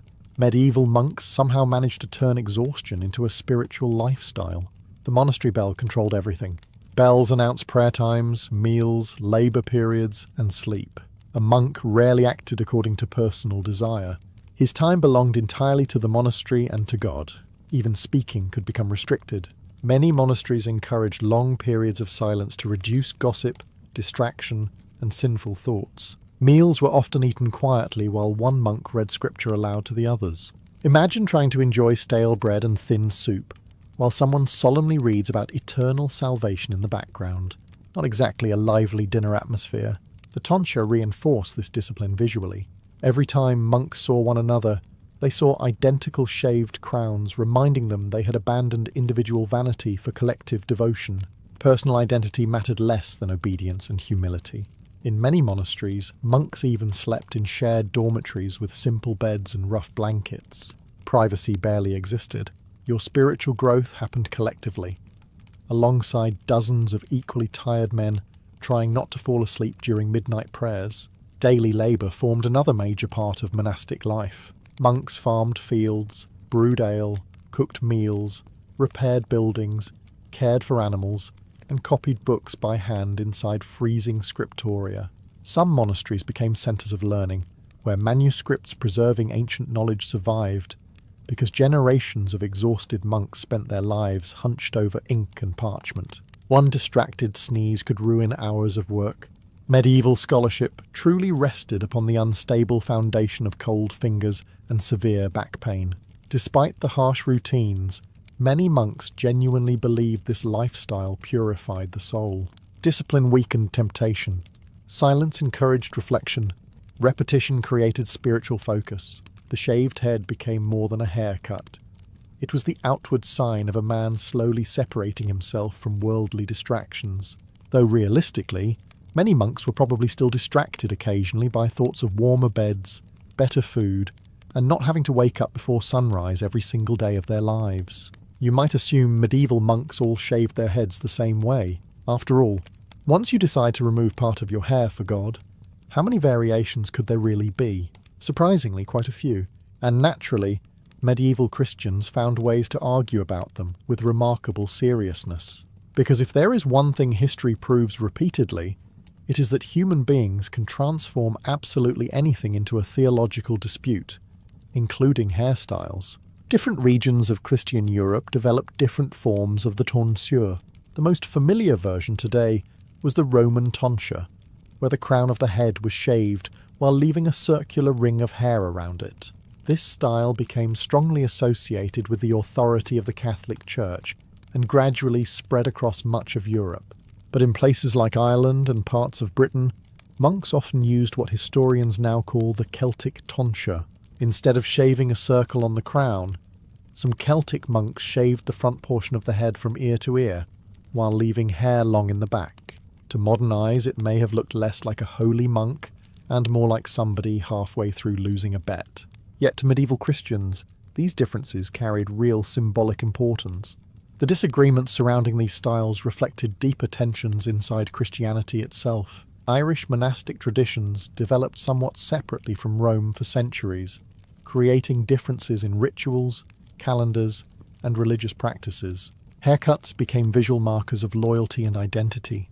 A monk's shaved head quietly announced which religious tradition he followed. Medieval Europe somehow turned barber choices into denominational branding. One major conflict emerged during the Synod of Whitby in the 7th century. Leaders debated whether English Christians should follow Roman or Celtic traditions, including the correct calculation of Easter and the proper form of the tonsure. Imagine attending a church council where grown men passionately debate the spiritual significance of haircut geometry. Medieval theology truly operated on a different level of commitment. Eventually, Roman practices became dominant across much of Western Europe. The circular tonsure spread widely, reinforcing unity under Rome. But the existence of these disputes reveals something important about medieval monastic life. Appearance mattered deeply. The tonsure was never just practical grooming. It symbolized obedience, tradition, and spiritual legitimacy. Monks themselves probably felt this pressure constantly. A poorly maintained tonsure could suggest laziness or lack of discipline. Shaving the head became a regular ritual requiring upkeep and attention. Ironically, a hairstyle meant to reject vanity still demanded maintenance. Even medieval monks could not fully escape the endless responsibilities of hair management. And honestly, there was probably always at least one novice monk secretly terrified every shaving day that the monastery barber would slip slightly and leave him looking spiritually ridiculous for the next several months. Because humility before God is one thing, accidentally receiving the medieval equivalent of a disastrous haircut is another trial entirely. Medieval monasteries feared many things: sin, temptation, demons, heresy, pride, laziness, and occasionally Vikings arriving unexpectedly with axes and extremely negative intentions. But among all these dangers, vanity occupied a surprisingly important place. Monks believed excessive concern with appearance could slowly corrupt the soul, distracting people from God and pulling them back toward worldly desires. The tonsure existed partly to fight this danger directly. You cannot become overly proud of your hairstyle when the center of your head looks permanently under construction. To medieval Christians, pride ranked among the deadliest sins because it placed the self above God. Monastic life aimed to crush personal ego through humility, obedience, and simplicity. Clothing remained plain. Food stayed modest. Personal possessions were limited. Even conversation could be restricted to prevent arrogance or gossip. The shaved head fit perfectly into this system. By removing part of the hair, monks physically rejected vanity and signalled that spiritual matters mattered more than physical beauty. This attitude developed partly in reaction to medieval society itself. Wealthy nobles often displayed status through elaborate clothing, jewellery, hairstyles, perfumes, and grooming. Kings wore luxurious fabrics. Knights styled their hair and beards carefully. Courtly culture encouraged appearance, charm, and prestige. Monks deliberately moved in the opposite direction. Monastic life valued self-denial over self-display. Some church writers even warned that attractive appearances could become dangerous temptations. Long hair, fashionable grooming, and excessive concern for beauty supposedly encouraged lust, pride, and distraction. A monk admiring himself too much risked drifting spiritually away from humility. Medieval monasteries somehow transformed mirrors into morally suspicious objects. Inside monasteries, simplicity became a spiritual weapon. A shaved head reminded monks daily that they had renounced ordinary ambitions. They no longer competed for wealth, romance, or social status. At least in theory, real monasteries still contained human beings, which meant pride and rivalry inevitably survived beneath the shaved crowns and prayer schedules. History contains countless examples of monks arguing, competing for authority, or quietly judging one another's holiness while pretending not to. The irony, of course, is that monasteries themselves sometimes became wealthy and powerful institutions. Certain abbeys controlled large lands, collected taxes, and possessed enormous libraries and treasures. Some abbots lived more comfortably than local nobles. So, while individual monks rejected vanity outwardly, monastic institutions occasionally accumulated impressive levels of earthly influence. Humanity has always possessed a remarkable ability to preach simplicity, while accidentally building giant stone complexes filled with gold candlesticks. Still, for many monks, the tonsure genuinely carried deep personal meaning. Every shaved crown reflected a constant struggle against pride and distraction. The haircut acted almost like a physical prayer, a reminder that spiritual discipline required sacrifice, humility, and the willingness to look slightly strange for the sake of eternal salvation. Medieval monks truly committed themselves to holiness, with an intensity modern people reserve mainly for internet arguments and caffeine addiction. For many medieval men, joining a monastery sounded noble and holy from a distance. Peaceful prayers, sacred books, quiet reflection, perhaps a little gardening under the soft morning sun. But the reality often involved freezing stone buildings, uncomfortable beds, repetitive labour, limited food, strict discipline, and enough sleep deprivation to make even the most devoted monk occasionally question his life choices. The tonsure symbolised sacrifice because monastic life genuinely demanded it every single day. Monasteries were usually cold, brutally cold. Thick stone walls trapped dampness during winter, and heating remained limited. Monks slept in simple dormitories with rough blankets and little privacy. Some monasteries discouraged excessive comfort entirely, believing hardship strengthened spiritual discipline. Imagine waking before dawn inside an icy stone room, while your bald tonsure helpfully ensures maximum heat escapes directly through the top of your head. Medieval monasticism truly committed itself to discomfort with impressive consistency. Food remained plain and repetitive in many religious communities. Meals often centred around bread, vegetables, beans, cheese, ale, and thin soups or pottages. Meat could be restricted depending on the order and religious calendar. Fasting days appeared constantly throughout the year. Some monks probably spent half their lives hungry while listening to another monk read scripture during dinner. The body's suffering supposedly helped purify the soul, though it likely also produced a significant amount of silent irritation. Silence formed another difficult challenge. Certain monasteries strictly limited casual conversation. Monks communicated through gestures during quiet periods and avoided unnecessary speech. The goal was spiritual focus and avoidance of sinful gossip. In practice, it probably also created situations where exhausted monks desperately tried explaining complicated tasks through awkward hand signals, while carrying buckets through muddy courtyards. Physical labour consumed much of the day. Medieval monasteries were self-sustaining communities requiring endless work to survive. Monks farmed fields, chopped wood, brewed ale, tended gardens, cared for animals, repaired buildings, cooked meals, and copied manuscripts. Copying books became especially exhausting. Scribes sat hunched for hours over parchment in dim candlelight, carefully reproducing texts letter by letter. One spilled ink bottle could spiritually devastate an entire afternoon. The tonsure itself quietly reflected all this hardship. A shaved crown was not glamorous. It exposed monks to cold weather, sunburn, and public visibility. It reminded them daily that monastic life required endurance and humility rather than comfort. Unlike noble hairstyles designed to impress others, the tonsure existed partly to erase individuality and vanity altogether. Yet despite the hardships, many monks believed these sacrifices brought them closer to God. Suffering carried spiritual value. Discipline created inner strength. Simplicity freed the soul from worldly distractions. Medieval monks genuinely thought eternal salvation justified freezing mornings, endless prayers, and eating suspicious bean stew beside silent men with matching haircuts. And honestly, that level of commitment is difficult not to respect at least a little. Behind the shaved heads, rough robes, and strict routines, medieval monasteries were ultimately built around one central purpose: prayer. Everything else, the silence, the discipline, the fasting, the simple lifestyle, existed to help monks separate themselves from worldly distractions and focus entirely on God. Monastic life was designed to create distance from ordinary society. In many ways, monks lived like people trying to step partially outside the normal flow of human existence. Most monasteries followed carefully organized prayer schedules called the Divine Office. Throughout the day and night, bells summoned monks to the chapel for communal prayer. Before sunrise, after sunset, during the middle of the night, the cycle never truly stopped. Services like matins, lauds, vespers, and compline structured time itself around worship. Medieval monks did not simply fit prayer into their schedule. Prayer was the schedule. The atmosphere inside monastery chapels could feel hauntingly beautiful. Candles flickered against stone walls.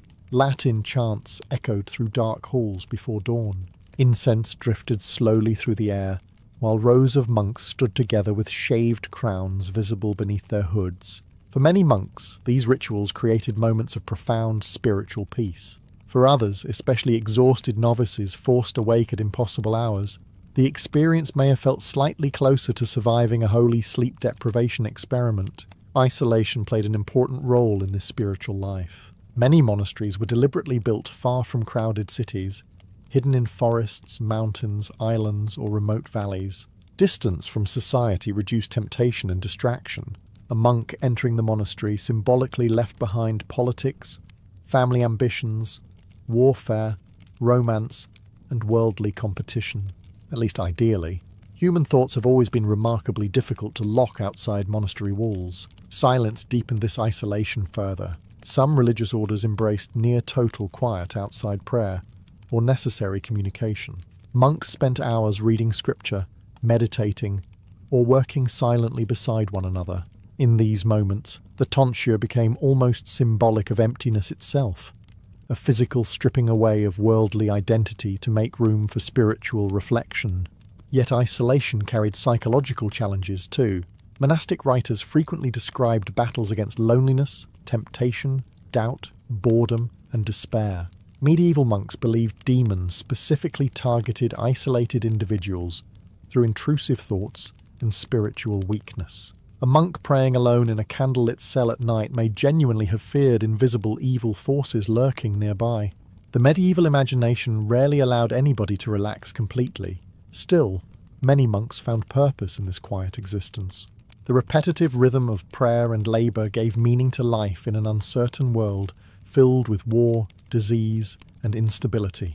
While kings fought for power outside monastery walls, monks pursued something they believed lasted longer than earthly glory: the salvation of the soul, even if achieving it required waking up in freezing darkness, beside dozens of equally exhausted bald men chanting in Latin before sunrise.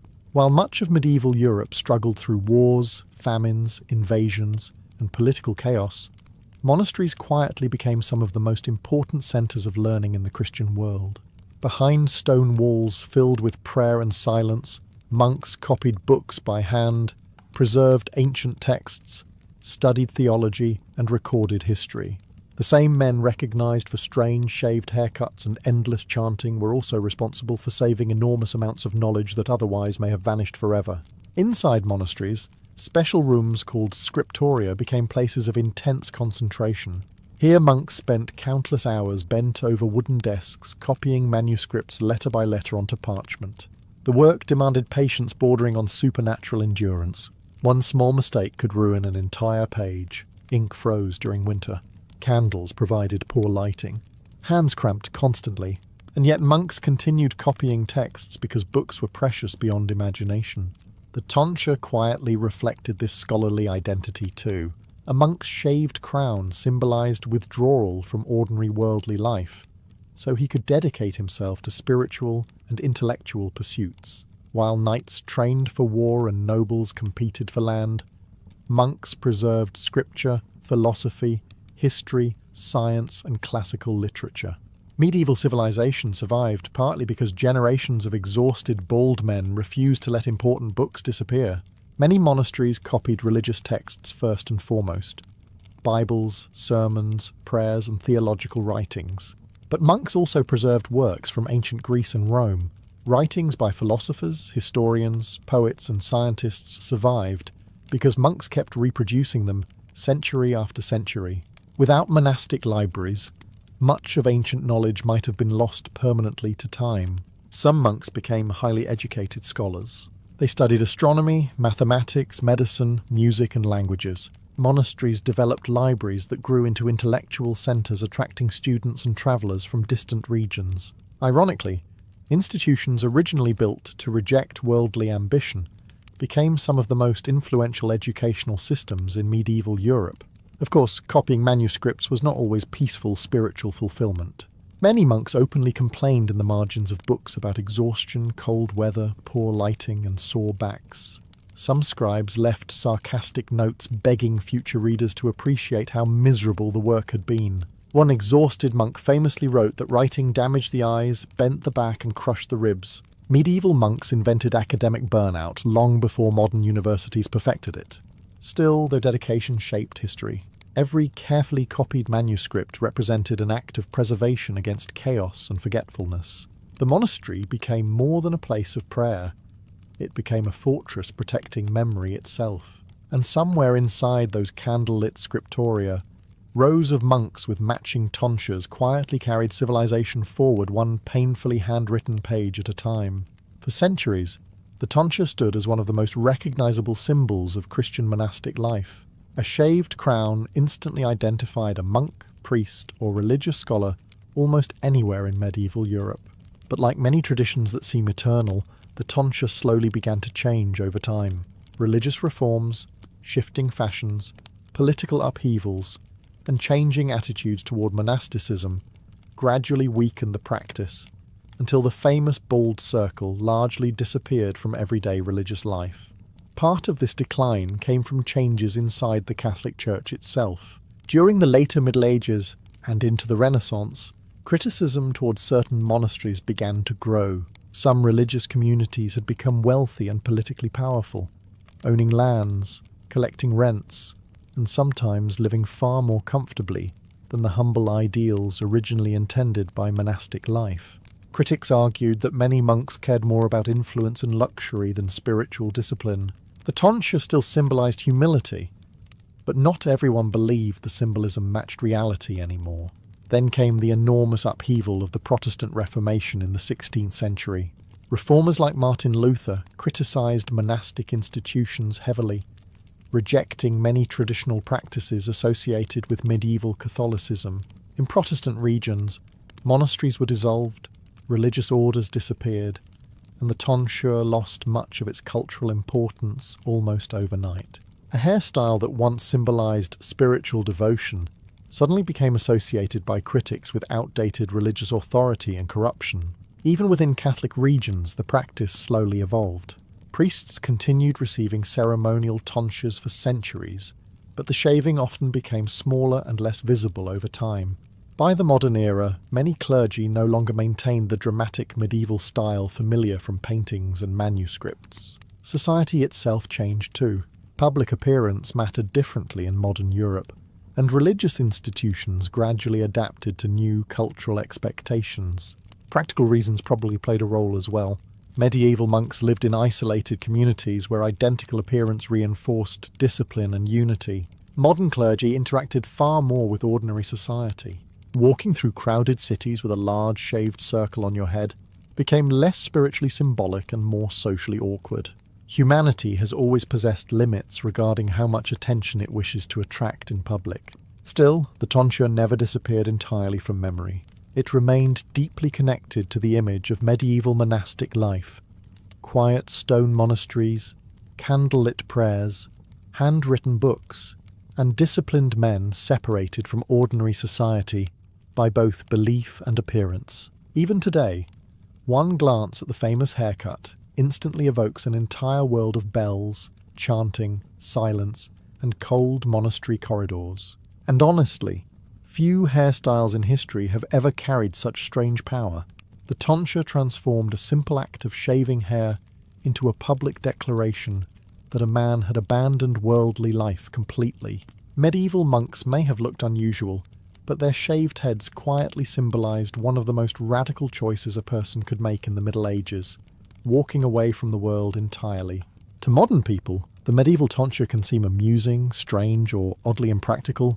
It appears in paintings and films almost like a visual shortcut for monk. One shaved circle, one brown robe, and immediately everyone understands the character spends his days praying in cold stone buildings, while carrying candles dramatically through hallways. But for the men who wore it, the tonsure represented something far deeper than appearance.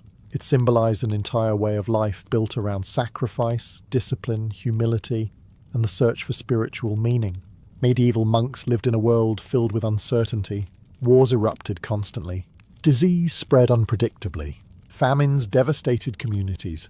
Most ordinary people lived hard lives shaped by labour, instability, and fear of death. Monasteries offered an alternative existence, structured, disciplined, isolated from much of the chaos outside. The tonsure marked the physical beginning of that separation. Once the hair was shaved away, a monk visibly belonged to another world. The haircut also reflected one of the central ideas of medieval Christianity: that spiritual growth required rejecting pride and worldly attachment. Wealth, vanity, ambition, and physical beauty were often viewed with suspicion because they distracted people from God. The tonsure deliberately removed part of a monk's appearance and individuality. It reminded him daily that his identity no longer centered on personal success or social status. In a society obsessed with rank and hierarchy, that was a radical statement. At the same time, the tonsure connected monks to one another. Whether in a remote Irish monastery, a wealthy abbey in France, or a quiet Italian religious community, shaved heads created a visible brotherhood stretching across medieval Europe. Monks shared routines, prayers, labour, and beliefs. They copied books, preserved knowledge, cared for the poor, farmed land, and prayed for the salvation of souls. Their lives could be harsh, repetitive, and exhausting, but many genuinely believed they were serving a purpose greater than themselves. And despite all the discipline, monks remained deeply human. Some struggled with doubt, some complained constantly, some became brilliant scholars, while others secretly fell asleep during long prayers after waking in freezing darkness before dawn. Medieval monasteries were filled not with perfect saints, but with ordinary men attempting extraordinarily difficult lives. To grow up in ancient Illyria was to understand hardship before adulthood even arrived. The land itself trained you. Jagged mountains towered over narrow valleys. Dense forests hid wolves, raiders, and enemies from rival tribes. Winters were cold, roads were rough, and survival demanded strength long before anyone called you a warrior. An Illyrian child learned quickly that life would not protect you simply because you were young. The Illyrians lived across the Western Balkans in territories that today include parts of modern Albania, Montenegro, Bosnia, and Herzegovina, and nearby regions. They were not one united empire like Rome. Instead, they existed as fiercely independent tribes bound together by blood, loyalty, and survival. Each tribe had its own chiefs, customs, rivalries, and warriors. Tribal identity meant everything. Your people protected you, fed you, fought beside you and buried you. Without your tribe, you were simply another lonely figure freezing somewhere in the mountains. A future warrior's training started early, even if nobody formally called it training. Boys hunted animals in forests, climbed steep terrain, carried heavy loads, tended livestock, and learned how to endure exhaustion without complaint. Life itself became preparation for combat. There were no polished military academies or carefully organised barracks. The mountains served as the classroom, and the lessons usually involved cold weather, hunger, and the possibility of suddenly falling down rocky hillsides. Weapons entered life naturally. Spears, axes, knives, shields, and curved swords surrounded Illyrian communities constantly, because warfare between tribes remained common. Raids could erupt over land, livestock, revenge, or old feuds nobody fully remembered anymore. Somewhere in Illyria, two tribes were probably still angry about something one man's grandfather said 40 years earlier beside a campfire. Evenings around the fire shaped young warriors deeply. Elders told stories of battles, ambushes, heroic deaths, and famous tribal leaders. Songs celebrated courage and mocked cowardice. A boy listening in silence understood something important very quickly. Reputation mattered more than comfort. An Illyrian warrior might die young, but he could still achieve honour through bravery and loyalty to his people. And honestly, fear was always nearby. The mountains looked beautiful, but they were unforgiving. Violence could appear suddenly from forests or narrow passes. A peaceful night could become a raid before sunrise. Every sound in the dark mattered. Every stranger might carry danger. To be raised in Illyria meant growing up with the constant understanding that survival was earned, not guaranteed. An Illyrian warrior did not fight like a polished Roman legionary, marching in perfect formation beneath shining standards. Illyrian warfare was faster, rougher, and deeply connected to the mountains themselves. The terrain shaped every battle. Narrow passes, rocky hills, forests, rivers, and hidden paths turned the Western Balkans into a natural fortress where local warriors held enormous advantages over outsiders unlucky enough to march into the wrong valley. From a young age, Illyrian men learned how to move across difficult ground quickly and quietly. Climbing steep slopes, crossing forests, and navigating rough terrain became second nature. A warrior needed endurance more than elegance. Heavy armour slowed you down in the mountains. So many Illyrians preferred lighter equipment that allowed speed and sudden attacks. Roman writers often described them as fierce, unpredictable fighters who relied on ambushes, raids, and rapid movement rather than orderly battlefield formations. And honestly, if you lived in those mountains, you probably would fight that way too. Why stand neatly in rows waiting to be stabbed when you could throw spears from rocky cliffs and disappear back into the trees? Weapons varied between tribes, but spears remained common because they were practical, deadly, and easier to produce than expensive swords. Axes, daggers, and curved blades also appeared frequently. Shields protected warriors during close combat, though battles often became chaotic very quickly. Fighting in narrow mountain terrain rarely allowed the clean organisation imagined in heroic paintings. Combat involved confusion, shouting, mud, exhaustion, and the very real possibility of tripping over rocks while trying not to die.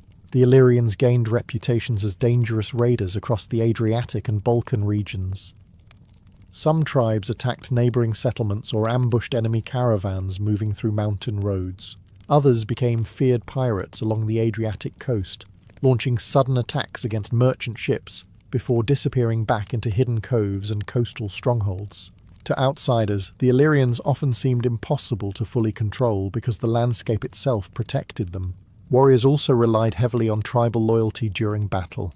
You fought beside relatives, childhood friends, cousins, and men whose families had known yours for generations. Honour and reputation mattered enormously. Cowardice could shame not just the individual, but the entire family line. Songs and stories remembered brave warriors long after death, while cowardly behaviour could become permanent humiliation whispered beside campfires for decades.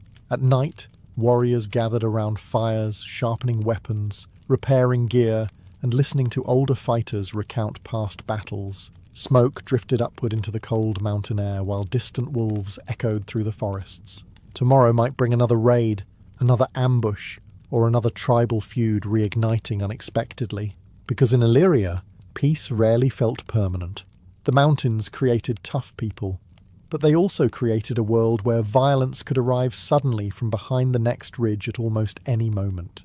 For an Illyrian warrior, loyalty to the tribe was not just important, it was everything.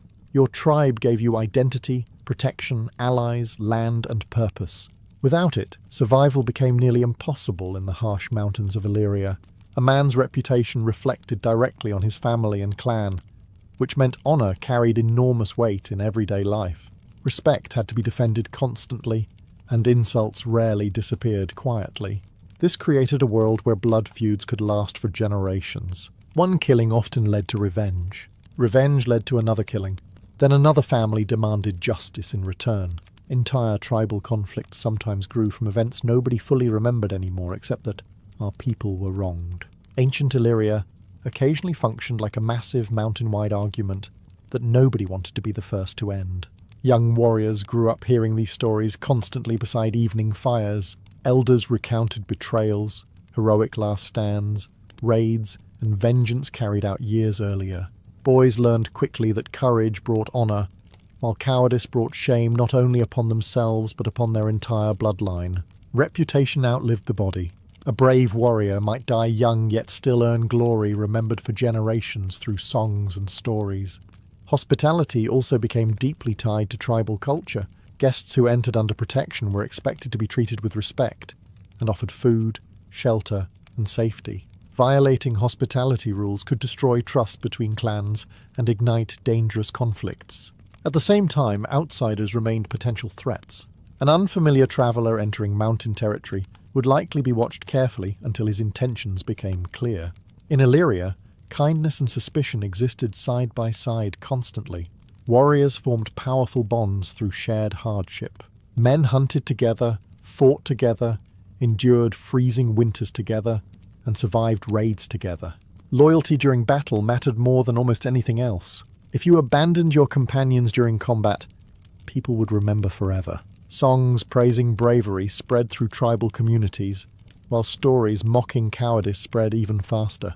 Humanity has always enjoyed gossip, especially when combined with public humiliation. Some tribal rituals probably reinforced these loyalties further. Feasts after victories, oath-taking ceremonies, sacrifices to gods, and communal gatherings strengthened bonds between warriors and clans. Drinking, storytelling, music, and displays of courage became part of maintaining social unity.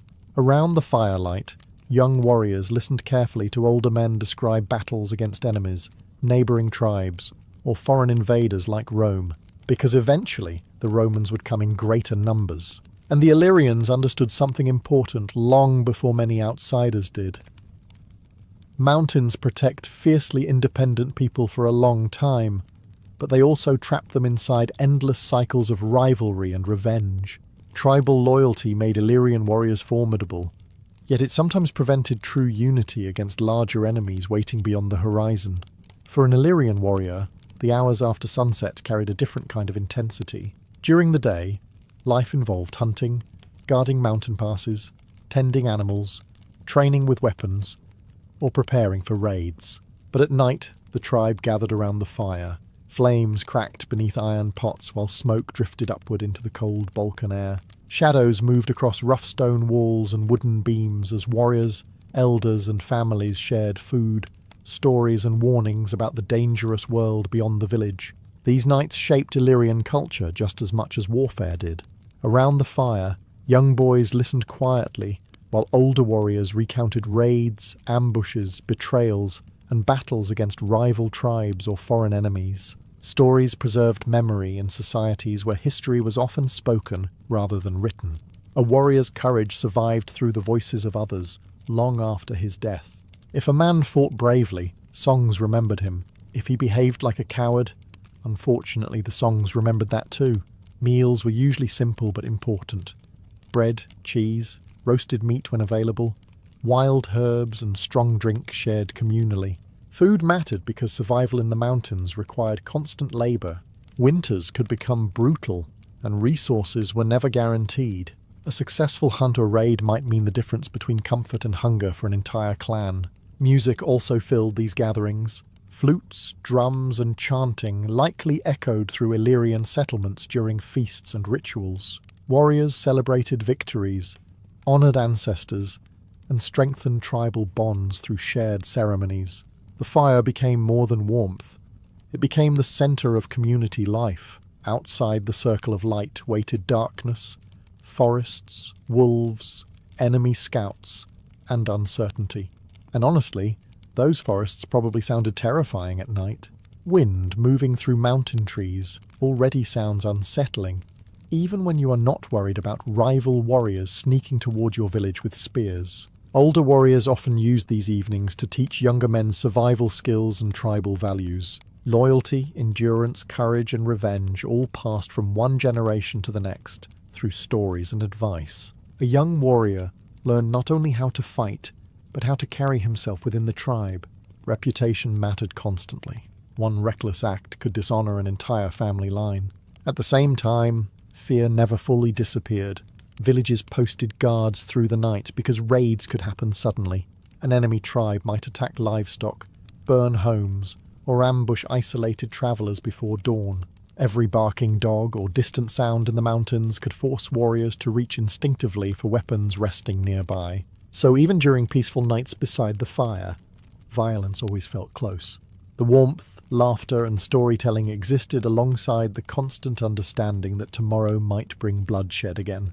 To live as an Illyrian warrior meant learning how to relax with a spear always within arm's reach. For an Illyrian warrior, violence rarely arrived with warning drums or carefully arranged battlefields. Most combat came suddenly, a raid before sunrise, an ambush along a narrow mountain path, a tribal feud exploding during what should have been peaceful negotiations. Life in Illyria could shift from calm to deadly in moments, which meant warriors lived in a constant state of readiness, whether they admitted it or not. Raiding formed a major part of warfare and survival. Tribes attacked rivals to seize livestock, supplies, weapons, territory, or revenge. Cattle especially carried enormous value, so stealing animals from enemies weakened rival communities while strengthening your own. Young warriors often joined these raids early in life, eager to prove courage and earn respect among older fighters. Success brought honour. Failure could bring death, humiliation, or a very uncomfortable conversation with angry relatives back home. Speed mattered more than grand heroics. Illyrian raiders moved quickly through forests and mountain passes, striking before enemies fully understood what was happening.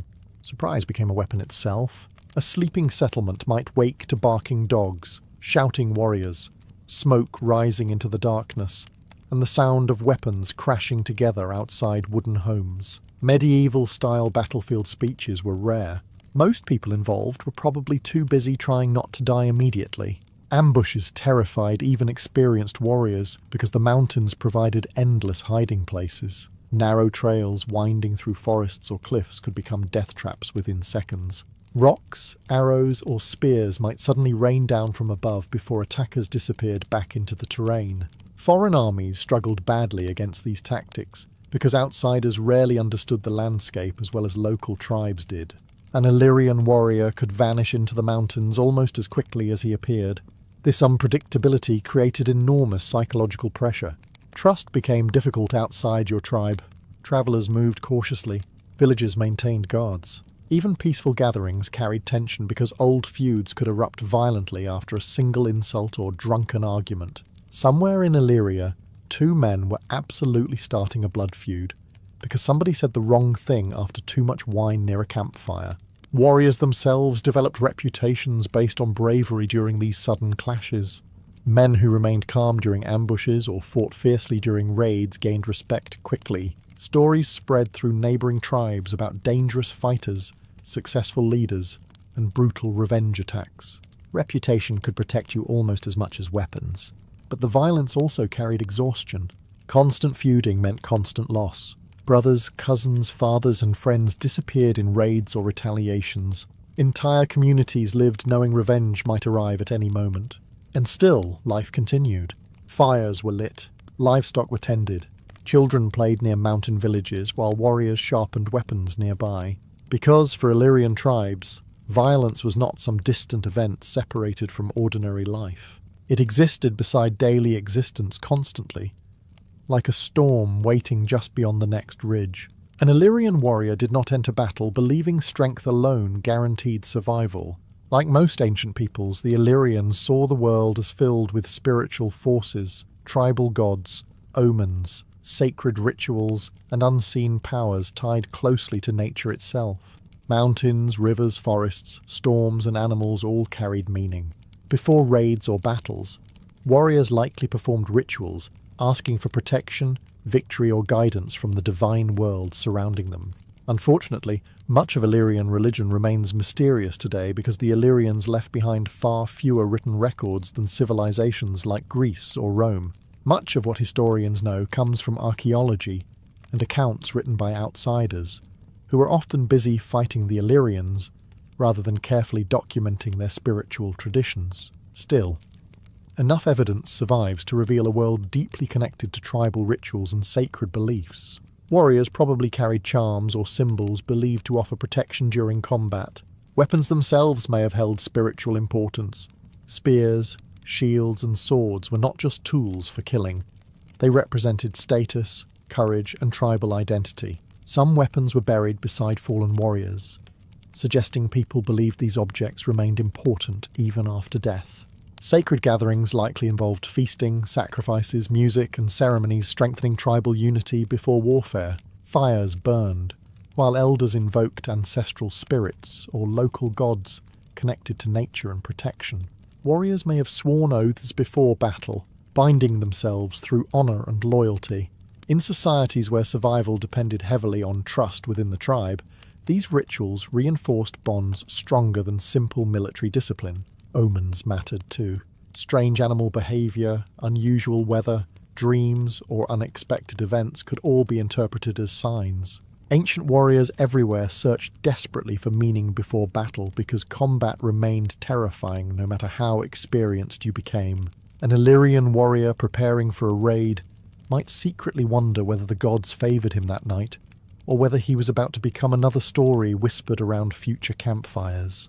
Burial customs also reflected this warrior culture. Archaeologists have discovered Illyrian graves containing weapons, jewellery, helmets, and valuable goods, suggesting strong beliefs about status and identity continuing after death. Important warriors were remembered through songs, oral traditions, and funeral ceremonies, honouring bravery and tribal loyalty. A man's courage could survive longer than his body. At night beside the fire, older warriors probably mixed stories of real battles with tales of spirits, ancestors, and divine intervention. Young boys listening nearby learned early that courage involved more than physical strength. A true warrior respected the tribe, honoured the gods, and faced danger even when fear sat heavily in his chest. Because fear absolutely existed. Only fools claimed otherwise. The difference was that Illyrian warriors believed fear had to be mastered publicly, even while storms rolled across the mountains, and tomorrow's battle waited silently in the darkness beyond the firelight. For generations, Illyrian tribes dominated their mountains, valleys, and stretches of the Adriatic coast with fierce independence. Then came Rome, disciplined, organised, wealthy, and relentlessly ambitious. At first, the Romans saw the Illyrians as troublesome raiders and pirates disrupting trade routes across the Adriatic Sea. But over time, Rome wanted something larger, control of the entire region. And for Illyrian warriors, this meant fighting an enemy unlike anything their tribes had faced before. Roman armies operated with terrifying efficiency. Legionaries marched in disciplined formations, built roads through mountains, constructed fortified camps almost overnight, and returned repeatedly no matter how difficult the fighting became.